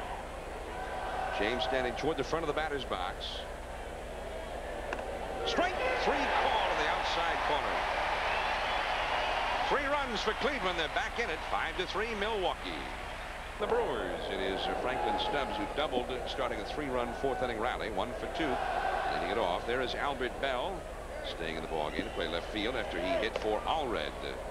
They have a Ted Williams type shift on Franklin Stubbs, John. 3 infielders on the right side. That's third baseman Viagra that you see in the shortstop position. So there's a called strike, 2-1. This is interesting, even with the left-handed pitcher out there. Well, they figure Stubbs is going to pull the ball. It doesn't matter who's pitching because they're going to try to stay away from him. He pulled it. Foul. 2-2. Franklin Stubbs pulled one back in the fourth inning for a double. Hit it right down the right field line. 5-3. Milwaukee ahead in the sixth. With the swing that he has, John, he is going to pull the ball. And if they get the ball out over the plate, he will hammer it. Good breaking ball. So there's one away. Now let's go to our colleague Chris Berman. All right, John, thank you. Bottom of the fifth inning at the Kingdome with the Rangers up 4-1. Ken Griffey Sr. has other ideas. It's a double, scoring Scott Bradley and Omar Vizquel. We've moved to the top of the sixth in Seattle, and the Mariners have moved to within 4-3 of the Rangers. Back to you. There's a high fly ball hit by Dempsey. Albert Bell along the foul line, and Dempsey is retired for the first time in the game. Earlier, he had doubled, home a run, and he had walked and scored a run. Watching Ken Griffey Sr. hit in replay, tell you what, he can always hit a fastball. He's one of the best fastball hitters that I have ever seen in the major leagues. Usually some guys that hit the high fastball are usually high fastball hitters or low fastball hitters. Ken Griffey is a fastball hitter. He doesn't care where it is, he can handle it. Now here is Bill Spires. Griffey told me that the reason that is because of you. Okay. He said, and Pete Rose. Well, he says guys were so careful to you guys. There's a called strike. That you stole so many bases that they were always going to he did give him a fastball. Plus, he said the umpires were calling everything a strike on him since you guys got so many walks, particularly you. 1-2 the count to Spires. Said he got a fastball, he swung at it. He didn't care where it was. And the slider from Swindell misses. 2-2. This is a big inning for Swindell now. His club has gotten him back into the game. Important for him to shut them down here, to keep them in the game. Well, it gives him a second life. He feels better taking the mound this inning than he did last inning. Swindell gets to it, and that retires the side. He has retired 7 in a row. It's 5-3 Milwaukee. And now Darren Holmes throws one in the dirt to Brooke Jacoby. 5-3 Milwaukee ahead as we start the seventh. Jacoby has grounded a second and fly to shallow center. Earlier today, Oakland defeated the White Sox, and the Athletics take 3 of 4 from the White Sox in Oakland this weekend. There's ball 2. And today, perhaps very significant, because the winning pitcher for the Athletics was Dave Stewart, just back from the disabled list. Next Sunday, the Athletics and the White Sox again on Sunday Night Baseball. Don't miss it, 8 o'clock Eastern, 7 Central, 5 o'clock Pacific. And the Athletics giving notice that despite the resurgent Texas Rangers and the new look Seattle Mariners, Oakland is still the team to beat. 9 different men have been on the disabled list this year. I saw them a couple of weeks ago. They had 6 rookies on the pitching staff. High drive to deep center, hit by Jacoby, but it will stay in the park for Yount. Away. Today, Dave Henderson homered for the Athletics, and add 2 more to his total. He now has 38. Fielder had a couple today. Cal Ripken of the Orioles, and then Frank Thomas of the White Sox. Thomas was shut out of the RBI column today. Wally Joyner, a fast start, but you'll see Henderson and Thomas and Canseco and Ricky Henderson, Tim Raines, and that's a strike. Battle of the leadoff men, Raines and Henderson. They got their first looks at each other this weekend. Mark Lewis, the hitters, popped out twice. Takes a strike. 0-2. They've handled him tonight. 1 out in the 7th. Milwaukee ahead 5-3. Darren Holmes, the 3rd Milwaukee pitcher of the game. He blew it right by him. Look out.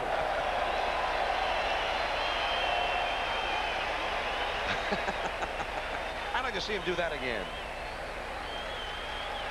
He was looking for a breaking ball, and he throws a fastball, and he tries to catch up with it, so you swing a little harder trying to speed up your swing, and he falls off balance. I think San Diego Chicken taught him this move. That's what you call going heels over head. I think he works on that. There's ball one to Joel Skinner, who has twice singled, including a leadoff single in the 6th that started a 3-run Cleveland rally. 5-3 Milwaukee ahead. The ball and a strike. That didn't say a lot for Mark Lewis's balance, did it, as a hitter? Well, he's in his first major league slump now. He was hitting 400 about a week ago. Well, maybe he's not in a slump. What's that Yogi Berra said? He's not in a slump. He's just not hitting.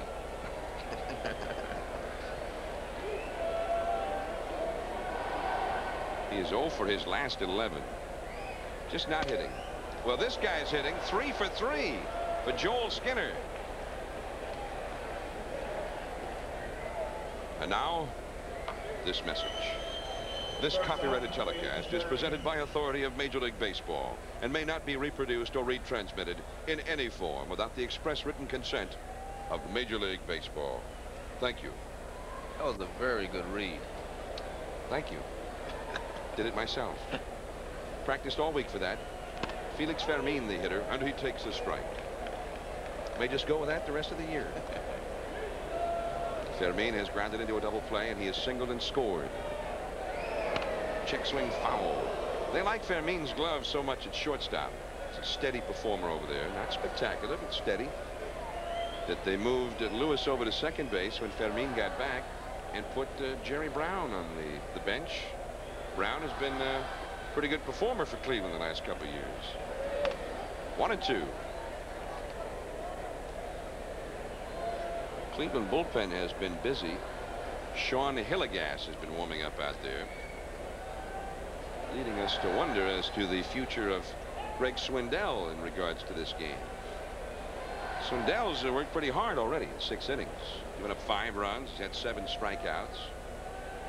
He's thrown 93 pitches so far. But again, a lot of those runs are tainted, in my opinion, because a couple of catches should have been made in the outfield, at least 3. On the curveball, a barehanded grab with a comebacker. Darren Holmes with the play of the night. 1 hit, 1 left. 5-3 Milwaukee.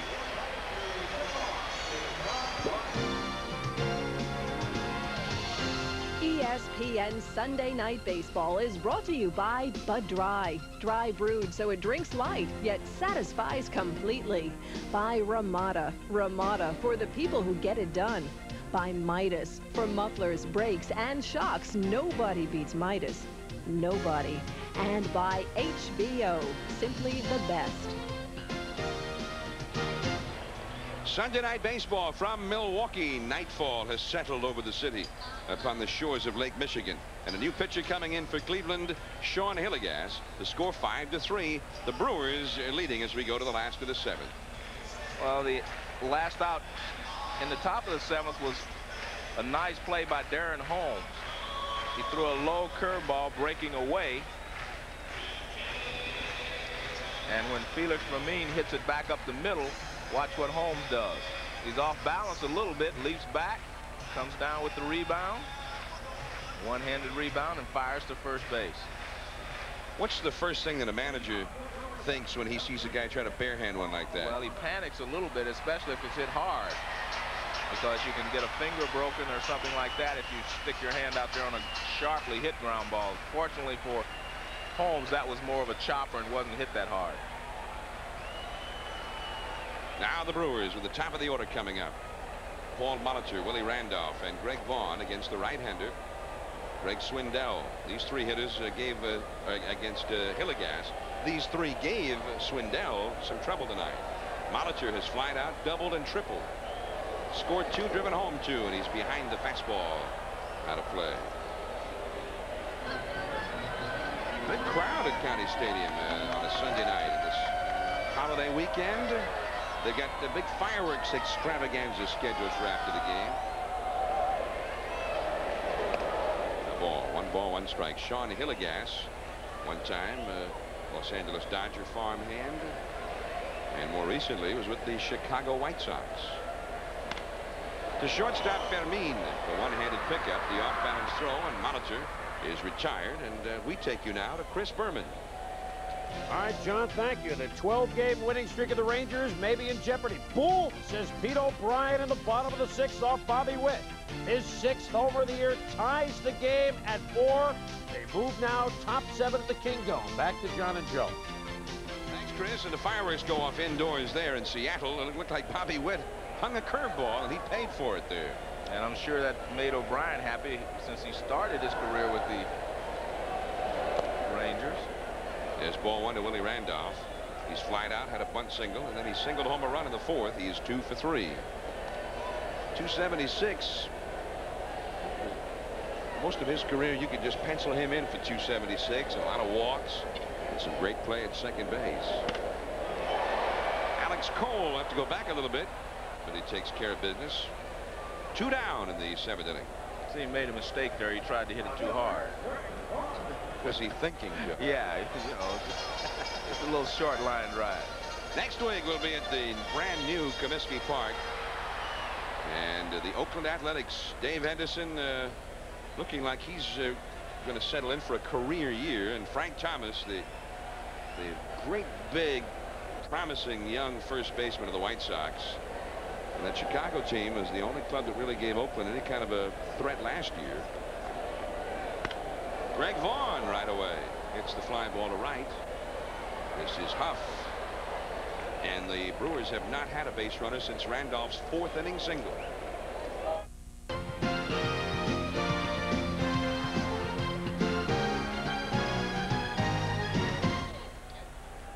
Full moon and empty arms. The lament of John Miller and Joe Morgan tonight from Milwaukee. Last of the, or rather the first of the 8th now. 5-3 Milwaukee ahead. Top of the order for the Clevelands. Aaron Holmes curves Alex Cole. 1 ball, 1 strike. It's a holiday weekend, and yet this family time.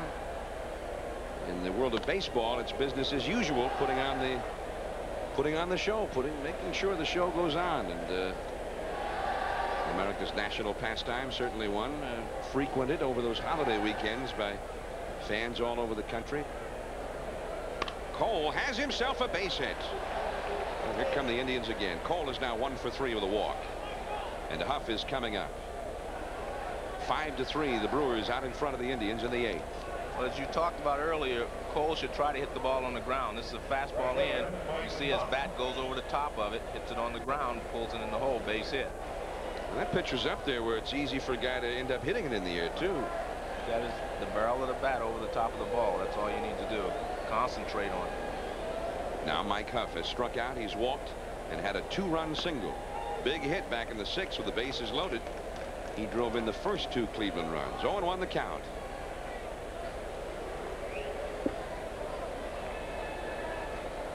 The Milwaukee bullpen is busy again as Holmes makes a move to first. Cole is back. Is this a spot where you might see Cole running? This is a spot where if you are an excellent base stealer and your manager has a lot of confidence in you, yes, you do steal the base. That's a foul back. You're not sure that you have gotten a good reading on a guy like Cole, who's only played, you know, 75 games or so in the major league. So you may not have enough confidence if you're John McNamara to say go ahead and take it right now. Cole has only stolen twice this year, and he got thrown out 3 times before the injury. The pitch is low. I asked McNamara about that, and he said that Cole, among other injuries that he suffered, had a bad hip for a while that kept him from running well. But I also asked him, is he 100% now? McNamara says yes, definitely he is.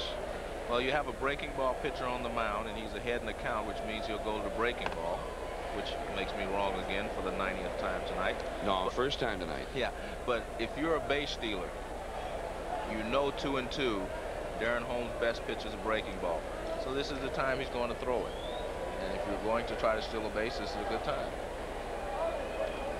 And that one is fouled well. Well, maybe in deference to the speed of Cole, Holmes is disdaining the use of that breaking ball, particularly with Dempsey back at the plate.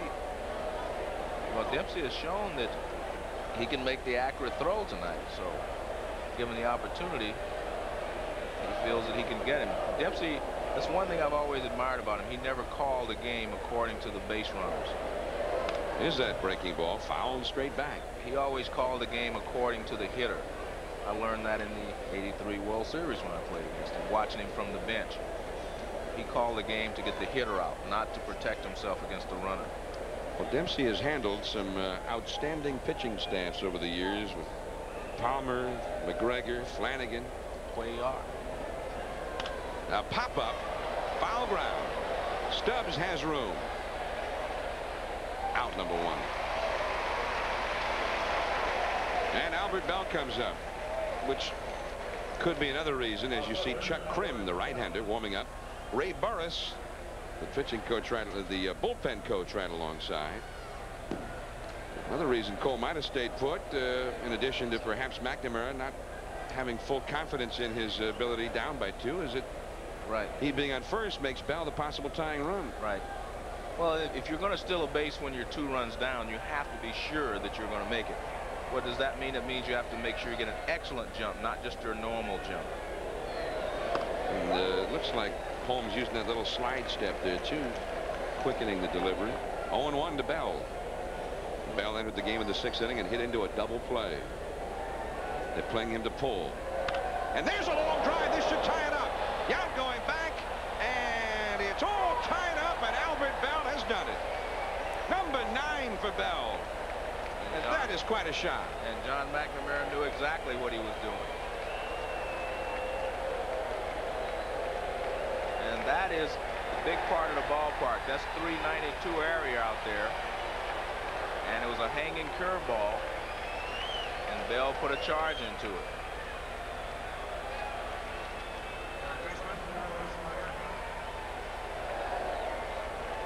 So the Brewers have blown a 5-0 advantage here. Here, watch this, a curveball, and it's really not a hanger, but it's about waist high and outside part of the plate. Bell knows it's gone as soon as he hits it. Watch him throw the bat away. There it is. That's a tie ball game, and that's a long way over 392 tonight. Albert Bell. He had the great spring and is continuing to have an outstanding season. As Baerga, who single homer on his last time, stands in and takes a strike. Albert Bell, 9 homers, 27 batted in for him now. 1 strike to Baerga. The curveball catches the outside. Strike 2. There's never been any doubt about the potential or the abilities of Albert, Joey Bell, whatever you want to call him. His other problems are things that he has to deal with personally to get himself ready to play in this game every day. Spires ranging toward the middle in the dirt, but Stubbs digs it out. Baerga retired. We'll get another look at Bell's. This is what to watch, his left hip. He clears it out. It's a breaking ball. He kind of steps a little bit this way because he bails a little bit, and the curveball hangs in the middle of the plate. Watch, he steps away. Watch his hips. See how they open? But his bat stays over the hitting zone, and he just drives it right out of here. You have to be pretty strong to do that because he was fooled a little bit on the pitch. That's why his hips open so quickly. The physicist would say that he hit it at the center of percussion. Off the glove of Randolph, and then he throws it to Dempsey, which is not what he intended. And that'll be an error on Willie Randolph. Willie gets caught in between. On a ground ball, you either try to catch it on the big hop or the short hop, and not the in-between hop. He starts to his left. Watch it bounce up right in between. That's right in between hops. And the ball kind of shoots at him, and he keeps it in front of him, but not a lot he can do. See, that was a tough hop. The in-between hop is the toughest hop an infielder has to field. I don't know what he did after that. It looked like panic set in, and he just turned it loose. I think he thought somebody was sliding into the fungo circle there. He would have had him if there had been somebody there. Here is Brooke Jacoby's grounded to second, flying to shallow center, and flying to deep center. 0 for 3. Ball 1. Well, the Brewers had a run in the second, a run in the third, and 3 in the fourth, and had things well under control, or so it seemed. They were ahead 5-0. But Cleveland with 3 in the sixth and now 2 in the eighth to tie the game. Ball 2. Krim staying loose in the bullpen. Bill Wegman, the starter, who had a one-hit shutout for 5 innings, eventually gives up 3 runs in 5 innings plus to his line. Mark Lee got 2 outs, and Holmes has pitched the last couple of innings. It's a very dangerous pitch for Holmes. He better not get a fastball in where Jacoby can pull it. No, he made a good pitch on the outside corner. 2-1. When you get behind the guys that can hit the ball out of the ballpark late in the ball game like this, 2-0, they're looking for a ball that they can really turn on and drive out of the ballpark.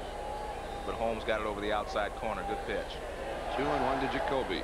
2 down. James at first. 3-1. Lewis, the highly touted rookie, is on deck. You can watch Rick Dempsey. He's given the target outside corner and off. He does not want him to get the ball over the inside part of the plate where Jacoby can hurt him. Right out there again. Strike 2. Jacoby was Cleveland's representative on the American League All-Star team last year.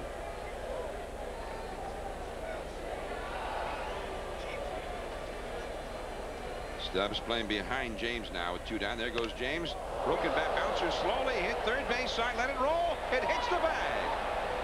Now Swaim had nothing else to do there but hope that it might kick off foul. And it's an infield hit for Jacoby.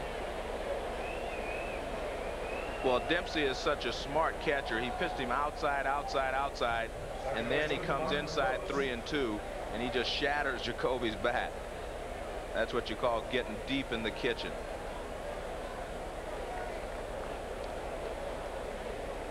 Baseball talk. I love that. Yeah, baseball talk. Yeah, he threw the hard cheese right in his kitchen. Sawed him off. Here's Lewis 0 for 3, and that's a base hit. Here comes James around third. Here comes the throw from Vaughn. It's going to be close, but it's offline. He scores. And going to third in the play is Jacoby. Lewis stays at first. 6-5. Cleveland has come all the way back. And now, for the first time, Cleveland leads the game. And the rookie, Mark Lewis, gives them the lead, breaking an 0 for 11 with that base hit.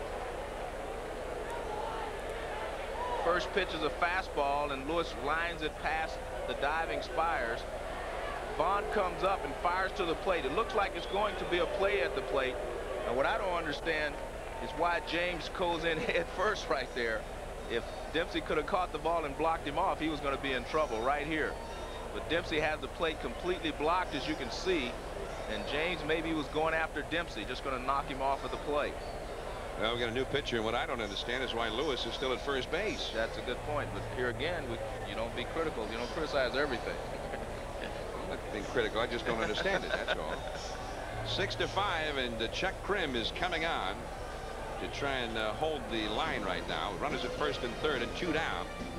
Albert Bell's big homer, the one that tied it originally. 2 on, 3 in, and Cleveland is out in front, 6-5, and threatening to extend their lead. Joel Skinner against Chuck Krim. Curve is fouled away. Is this the creme de la creme? Chuck Krim. I begged you not to use that. Well, I had to. Chuck Krim. He's a guy who you can use him almost every day. And that curve is in there for a strike. Krim has been a guy that's been almost inexhaustible as a setup man, mostly a setup man for Dan Plesac over the years. Krim was in 67 games last year, 76 the year before, and 70 the year before that. And he worked an inning in the third yesterday. There goes the runner from first, and Skinner protecting it. Strike 2, and Lewis will have to go back to first. We're at County Stadium as our 23,214 True Blue Brew Crew members. But the hometown club is trailing right now 6-5 to the bad guys from Cleveland. Now, creme de la creme was worse than True Blue Brew Crew. That's easy for you to say. Skinner 3 for 3 with a run scored. 2 men on, 2 men out. Ball 1. There is Jacoby, the runner at third. He had that infield single. And there's Lewis, who just drove in the go-ahead run. They do not have a lot of speed on the base paths, even, you know, so you may say to yourself, well, what about the double steal in this situation? Neither one of the guys, Jacoby nor Lewis, are stolen base threats. They don't run that well. Doesn't mean they won't put it on, though. And that is fouled and out of play. Skinner with 3 hits tonight. He's had 2 4-hit games in his career. The last one was 2 years ago, May of '89. 6 runs and 10 hits for Cleveland. 5 runs and 8 hits with 1 error for Milwaukee. This inning kept alive on a rare error by Willie Randolph after we'd been singing his praises early on. Ball that would have been the 3rd out had he handled it has opened the gates for the go-ahead run to score. Krim looking Lewis back at first.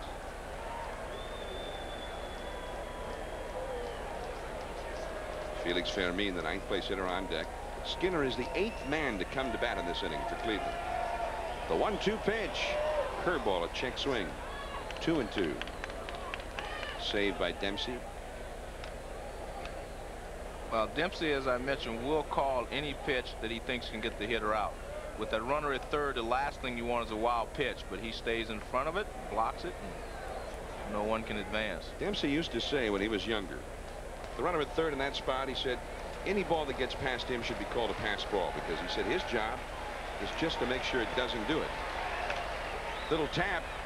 Krim with the slow-moving Skinner able to make the play. But 3-run score, and the Cleveland Indians are ahead. John Miller and Joe Morgan on Sunday Night Baseball. Next Sunday will be in Chicago, the Athletics and the White Sox. Robin Yount to lead it off for the Brewers here in the last of the 8th, and they are down by a run, trailing for the first time. And Robin Yount, who broke into the big leagues, Joe, when he was 18 years of age, and he has reached many milestones at a much earlier age, for instance, than did Pete Rose. Right, but Pete Rose kept a steady pace at a later age, you know, stage of his career. But Robin Yount, along with George Brett, may be the last 2 guys to get 3,000 base hits. Robin Yount has 2,795 base hits. Hillegas misses, ball 1. Yount 5 away from 2,800. And George Brett started the season 40 behind him, so George Brett and he both have a chance for 3,000 base hits. There's a high drive deep in the right field. This one may have a chance. Back of the wall, and it's all tied up again.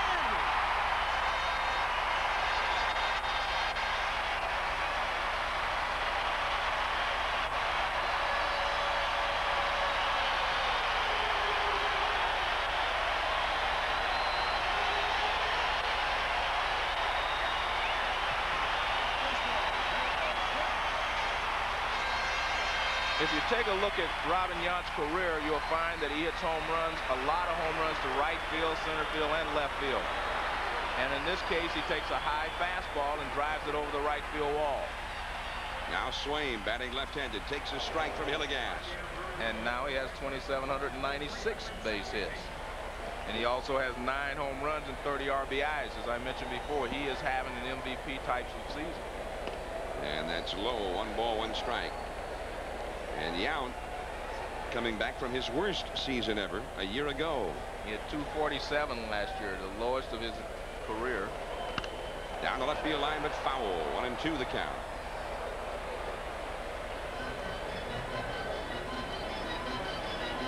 Here's Robin Yount. The fastball is up and out away from him. He just drives it over the right field wall. It's really a high fly ball that carried a long way. He has a slight uppercut in his swing, so he hits a lot of fly balls. And when he gets a good wood on him, it'll carry a long way. And so often in his career has he hit home runs to that part of the ballpark. That's low. 3-2 to Dale Swain. So we got a wild one. It is 6-6. Yount now 1 for 3 with 2 batted in. 3-2 pitch from Hillegas. And a walk.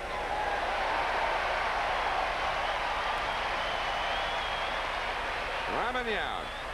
He just keeps on doing it over the years, and that's where he hits those home runs, at least the last 2 years. Yeah, we talked about how many balls he hits to right field, especially here at County Stadium, and to straightaway center field and to left center. So he hits the ball a lot of times to the opposite field. There you see opens his hips, but his upper part of his body stays in and goes back out over the plate. Robin Yount, he'll turn 36 in mid-September. 1974 he broke in as an 18-year-old. Here's Hillegas to Dante Bichette, runner at first, nobody out. Swinging for the downs. Trying to hit one out to Lake Michigan. Strike one. Yount got his first hit. This gives you an idea as to his longevity. His first big league hit he hit against Dave McNally of the Orioles. He was one of the youngest players in history ever to get 1,000 hits, or to get his 1,000th. Runner going, and they have it waiting for Dale Swain, but he eluded the tag.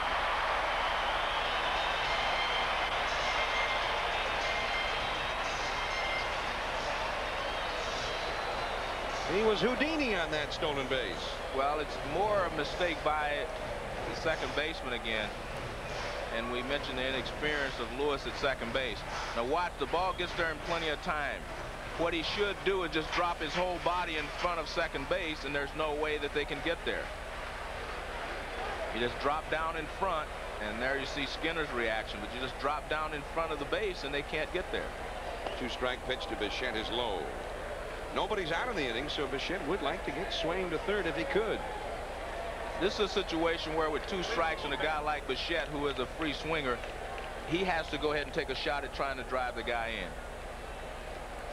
1-2 pitch, and a high fly ball to center. Now Swain is tagging up as Cole goes back. The catch, there goes Swain for third. The throw will come in, but much too late. Stubbs coming up, but let's go to Chris Berman. All right, John, thank you. Excitement there, and at the Kingdome, the Rangers doing it again. Top of the 7th, Gary Pettis with an RBI single. Brian Downing followed that with an RBI single. Top 8 in Seattle, 6-4 Rangers. And yes, Joe, creme de la creme is outstanding. Okay, Chris, I'm glad you liked it. Well, all right, then I liked it all too. Right. Chris liked it. Here's Mark Weiler, the pitching coach, going to the mound for the Cleveland Indians. Texas Rangers trying for number 13 in a row. There's the bullpen. The right-hander Doug Jones and the left-hander Jesse Orozco. And one of them, probably Orozco, coming in now, as Stubbs, the left-handed hitter, is coming up. And there is Jesse. 6-6, 1 out, and the possible go-ahead run, and at this time of the game, the possible winning run over at third base. And we're going to hang on to it here with the Cleveland Indians going to Jesse Orozco, and Stubbs 1 for 3 in the game. Coming up, the Brewers don't have their full complement of players. They've got some key men disabled, including Candy Maldonado. They would like to have had him in there tonight with Swindell pitching. Well, the reason that the Brewers have a runner at third with 1 out is here's a hit-and-run situation. Bichette swings and misses, but Swain slides in, and there's a sweep tag by the second baseman. Instead of getting down where the, see right there, catch the ball and just drop down in front. He did not even go back towards the bag, and because he just made a swipe at him, the umpire says no. And you could tell that umpire Palermo was correct. He did miss him on his swipe. Excellent call. Now, looking at the Milwaukee bench, they got Stubbs up. The only right-handed hitter they have available is Gary Sheffield, and he has a bad wrist and might even go into disabled list in the next day or two. He is definitely not available in this situation. He strained his left wrist. He sprained it. They thought that's what it was, but now there seems to be some damage to the tendon, and he's not sure if he's going to have surgery or not to correct the problem. He was out earlier today swinging, and he had a lot of problems with his left arm and his left hand. It is 6-6 in the 8th inning. The storyline of this ball game. Let's take a look.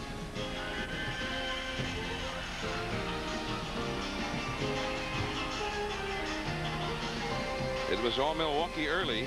Greg Swindell went 6 innings, gave up 5 runs, 8 hits, 7 strikeouts, and not much help from his outfield. Molitor a double and a triple, but Albert Bell's 2-run homer in the 8th tied the game.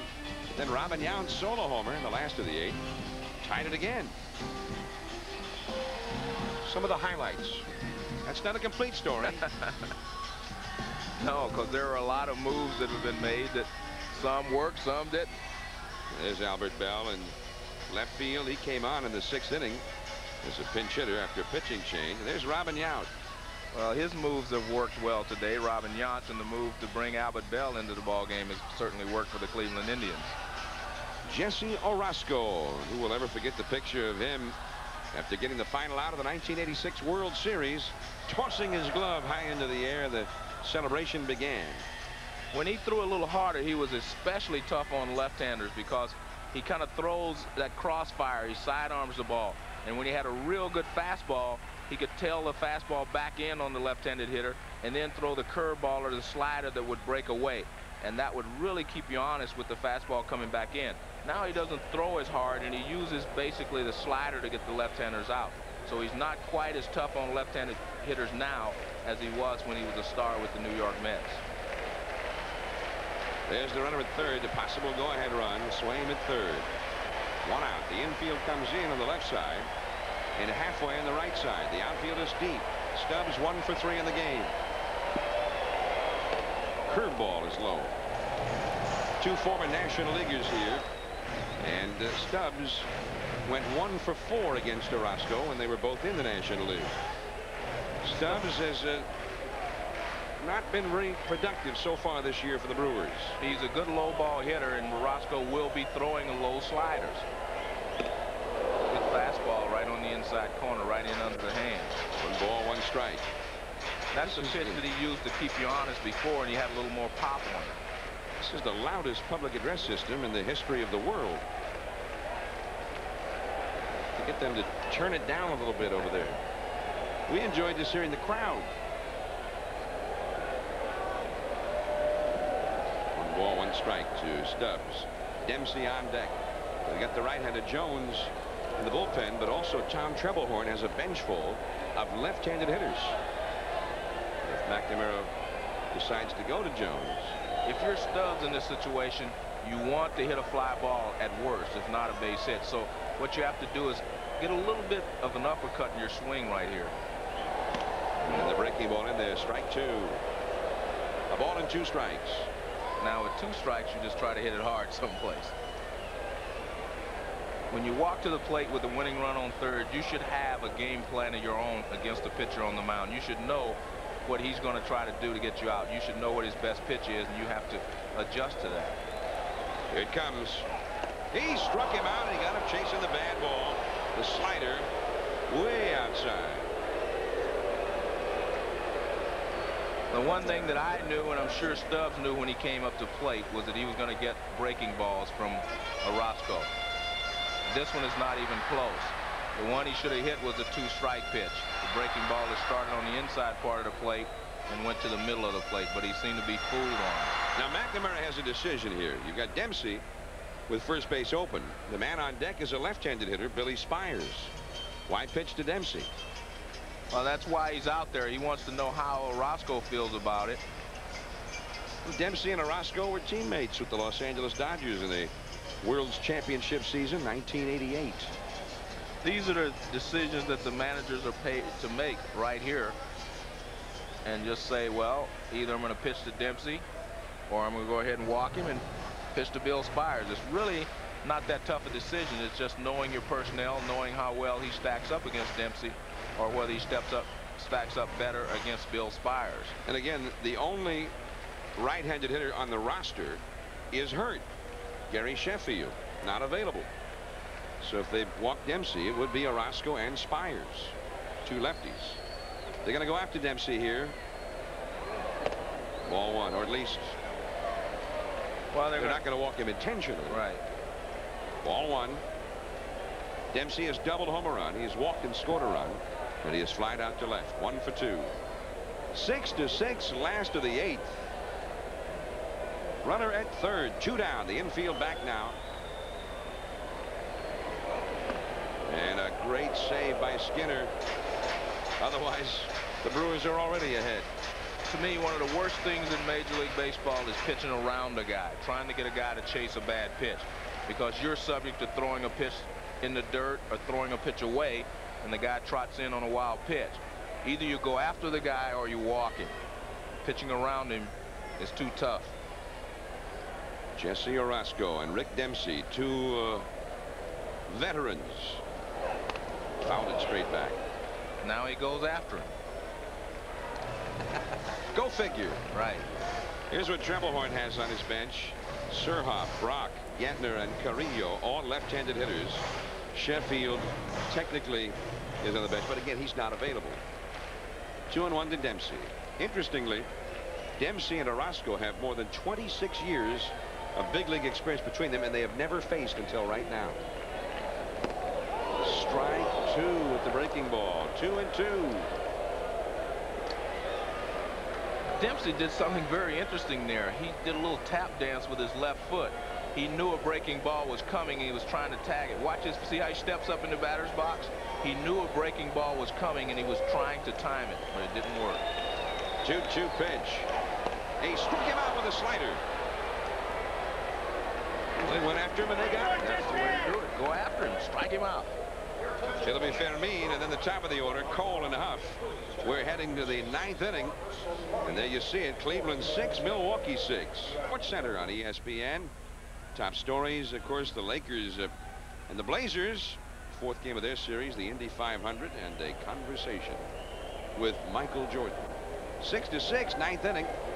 Krim to Fermin, called strike one. Fermin has hit into a double play. He has singled and scored, and he has bounced one back to the pitcher. Krim, the 4th Milwaukee pitcher of the game. Cole and Huff to follow. Curveball. Right to slam at third. One away. One of our very talented members of our Sunday Night Baseball crew here with ESPN, Sunday Night Baseball, is missing from our Sunday night family. He had to undergo surgery, and we want to send along all of our prayers and best wishes to Tom Hayes. We're hoping that he's feeling well enough to look in tonight, and we know he's going to be well and back with us before too much longer. And Tom, everybody in our crew here in agreement that they miss you. Get well soon. Dempsey, not quite. And a great try with that pop bunt by Cole. That's the way Dempsey plays. He's a crowd pleaser.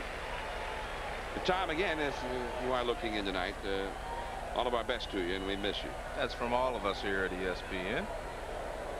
There's a pop-up by Cole, and Dempsey finds it late, goes after it, and he makes a dive.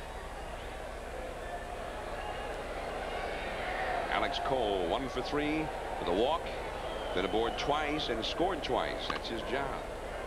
Randolph, he'll have to hurry with the fast runner. Got him in plenty of time. 2 down in the 9th. In the Milwaukee 9th, they'll also have their 9th place hitter, Billy Spires, to lead it off, and then Molitor and Randolph. Vaughn would be due 4th, and Yount would not be due until 5th in the inning. Here is Mike Huff with 2 down in the top of the 9th, a 6-6 tie.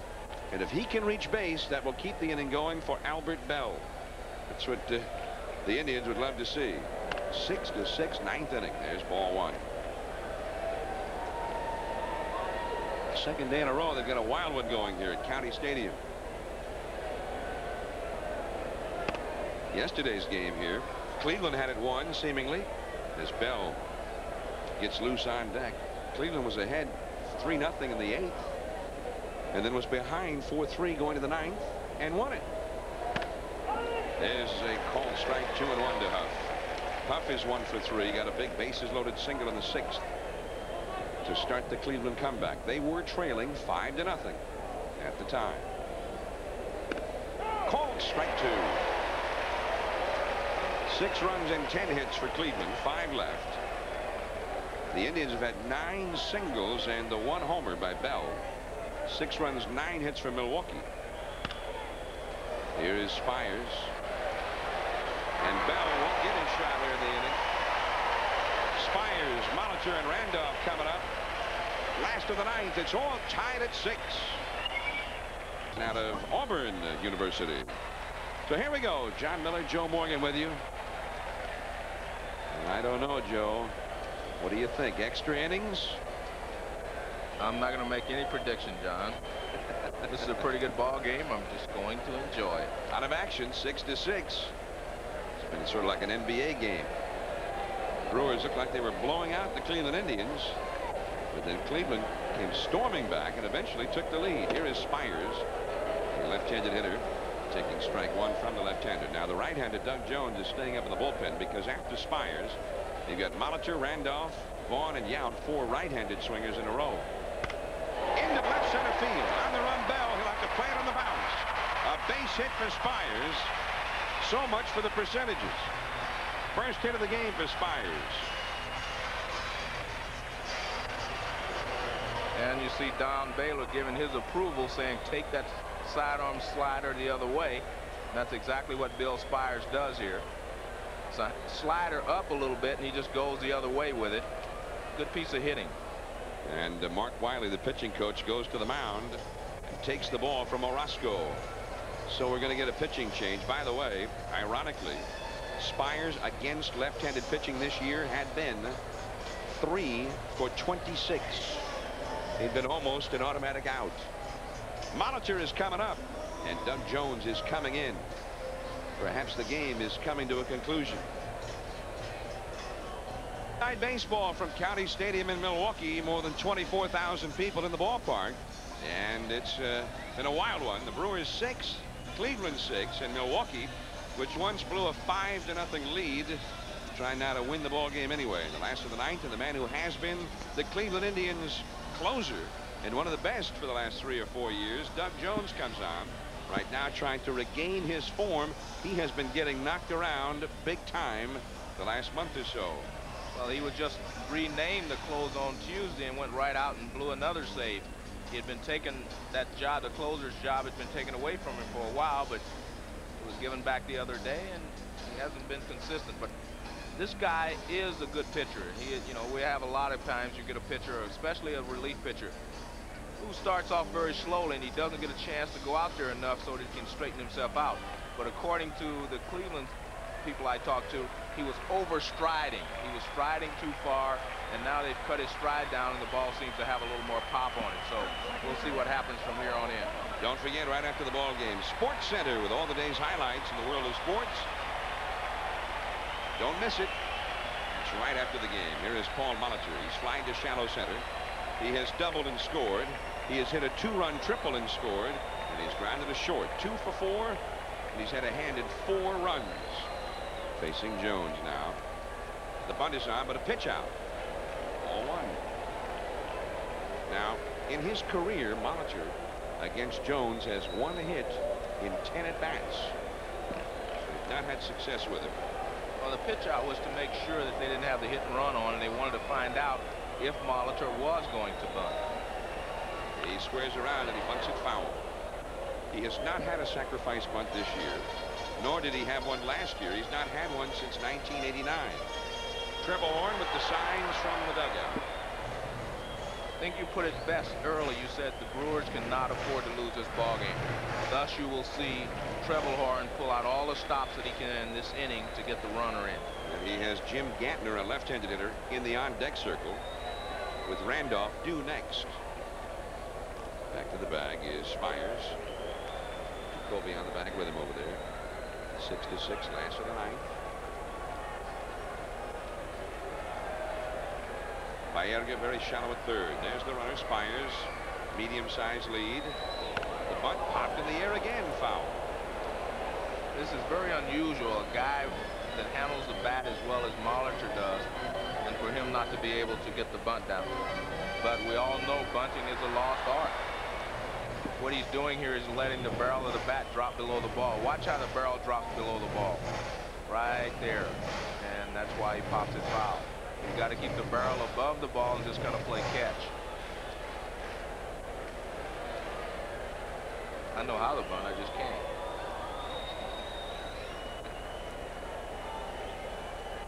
Baerga stays shortened up at third. Molitor not bunting. He swings away and lifts a foul on the left field line that will drop back into the crowd. 1 ball and 2 strikes. You talk about a slide step. he was guarding against any kind of hit-and-run situation there. Doug Jones, watch him. He just steps to the plate. See, that's just a step. That's not any kind of a stride. No way you can steal off of him when he does that. Nobody out. Last of the ninth inning, 6-6. 2-2 now. Jones, as a sign of his problems this year, has inherited 8 base runners, and 7 of them have scored against him. This is a perfect hit and run situation since Molitor could not bunt him over. This would be the time to send the guy. Could be 2. Fermin, 1, 2. Well, I told him to send him. No, that's a perfect hit and run situation because 2-2, Doug Jones is not going to go to 3-2, so he's going to throw his sinker to try to get the ball on the ground. And he gets the ground ball, and Fermin takes it himself. And he doubles Molitor up at first base. Well, that makes Jim Gantner much less of a threat. Gantner not a home run type hitter, but in his career 5 hits in 8 at-bats against Doug Jones. 5 for 8, a .625 average. Gantner, one of the veteran Brewers. There's ball 1. He and Molitor and Yount have been together among the longest running trios in Major League history. Only the 5th trio of players in Major League history to have reached the 1,500 game mark together without playing for another team. And some of the other trios like Farillo, Hodges, and Reese with the Dodgers, Banks, Santo, and Williams with the Cubs, Davenport, Mays, and McCovey with the Giants, Brett, White, and Wilson with the Royals. The 1-1 delivery down the left field line, foul by Gantner, whom they called Gumby in the clubhouse.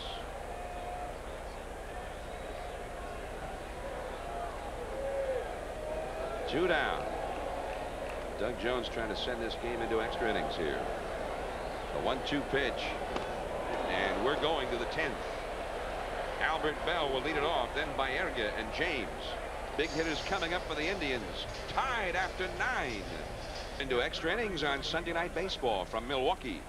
The Indians 6 runs and 10 hits, including 9 singles and a homer.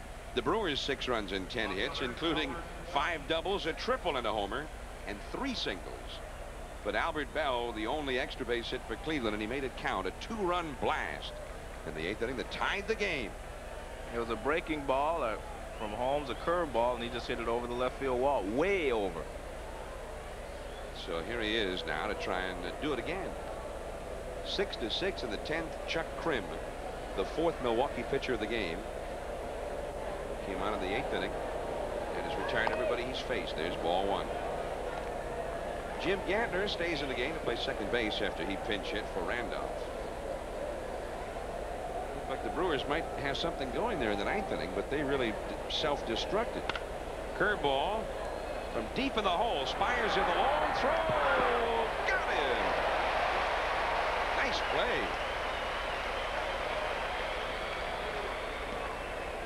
It was a nice play by Spires. First base coach is arguing that Stubbs was off the bag. It's a chopper deep in the hole. Spires sets himself, throws across the diamond, and the first base coach was right. Looks like he was off the bag. And Mike Hargrove, who has played a little bit first base, should know. And he was yelling that Stubbs was off the bag. Close. Now Baerga, the hitter, slide to deep center. Been called out on strikes. He has singled home a run, and he has grounded a short. A switch hitter batting left-handed. Krim to the plate. Outside, ball 1. Krim is quite a fisherman, by the way, we understand. Krim entered 9 professional bass fishing tournaments. Finished in the top 10 4 different times. It was in this last offseason. Dempsey goes fishing for this foul ball and gets it. 2 down. Let's go to Chris Berman. All right, John, 6-4 Rangers, bottom of the 9th, 2 on. Ken Griffey Sr. at the plate. Jim Lefebvre hoping for a big base hit. But Jeff Russell drops the curve, and the Rangers have won 13 straight, winning at 6-4. Hey, guys, we'll pass you in the air tomorrow. Well, we'll keep an eye out for you, Chris. Joe and I heading for Philadelphia. We'll be with you 7:30 Eastern tomorrow from the Vet on the holiday. And Chris Berman will be with you right after our ball game from San Francisco. He's got the Reds and the Giants. There's the third game of the triple header. And James takes low, ball one.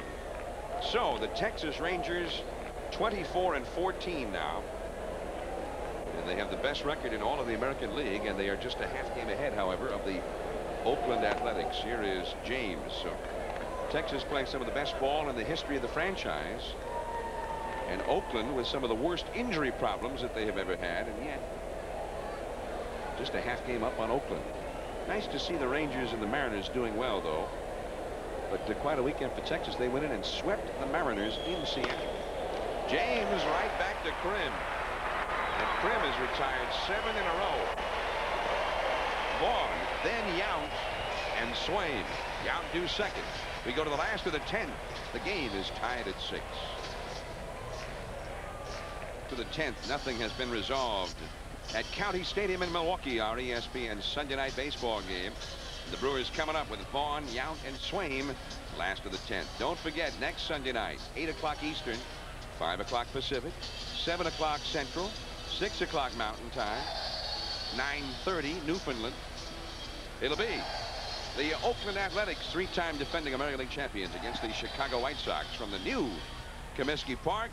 And of course, Ricky Henderson, Hendu, Dave Henderson, who's all world right now, Canseco, McGuire against the White Sox, and Raines, Frank Thomas, Ventura, Jeff Schulborg's young, exciting ball club. That'll be next Sunday on Sunday Night Baseball. And one thing to keep in mind, no matter what the matchup is, every Sunday at 8 o'clock, you'll find us somewhere around baseball. Greg Vaughn coming up. 1 for 4. He hit a double back in the first inning, and he's a guy who has the power to end one. He'd like to get aboard here with Yount coming up.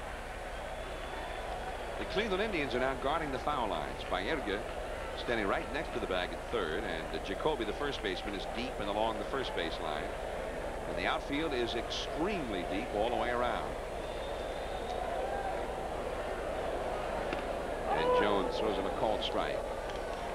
Hey, Doug Jones had games Seattle. It was 6-2, and he came in the bottom of the 9th, and they scored 5 times to beat him. That's a ball outside, and he had a number of games like that. And finally took him out of the closer's role, May the 7th, and just put him back in there yesterday. Change up. There's a long drive deep down the left field line. This could do it, and the Brewers have won the game. Greg Vaughn goes deep. 7-6 Milwaukee in 10.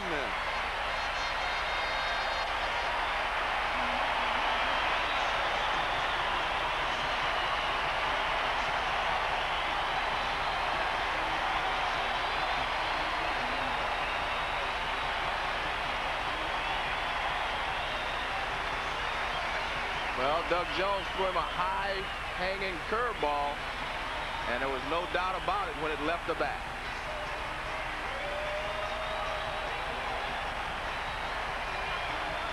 Watch this hanging breaking ball. Well, actually, it's a fastball or a change because he was way out in front. It was a changeup. He's way out in front. Watch, he's way out in front a little bit. He's actually fooled a little bit, and the changeup is hit deep into the seats in left field. Greg Vaughn knows it's a home run. He knows the ball game is over. That was a home run by plenty. Just his second game back after suffering a groin injury. His 8th home run of the year, and the Brewers have won this one 7-6, and they take this series 3 out of 4. Well, I think we saw a little bit of everything tonight, John. We saw why John McNamara thinks the Cleveland Indians are going to be a good team. They kept fighting back and made it a fine ball game. And we saw the problems with the Brewers. They're able to score runs, put some numbers up, but they haven't been able to put teams away. So the Milwaukee Brewers take the Indians 7-6 here, and the winner is Krim, 3-1. Jones, the loser, 1-4. Now stay tuned for SportsCenter coming up next, and don't forget to join us tomorrow for the triple header on ESPN beginning at 1 o'clock. And then next Sunday night from Comiskey Park, when Sunday Night Baseball brings you the Oakland Athletics and the Chicago White Sox. John Miller for Joe Morgan. Good night, everyone.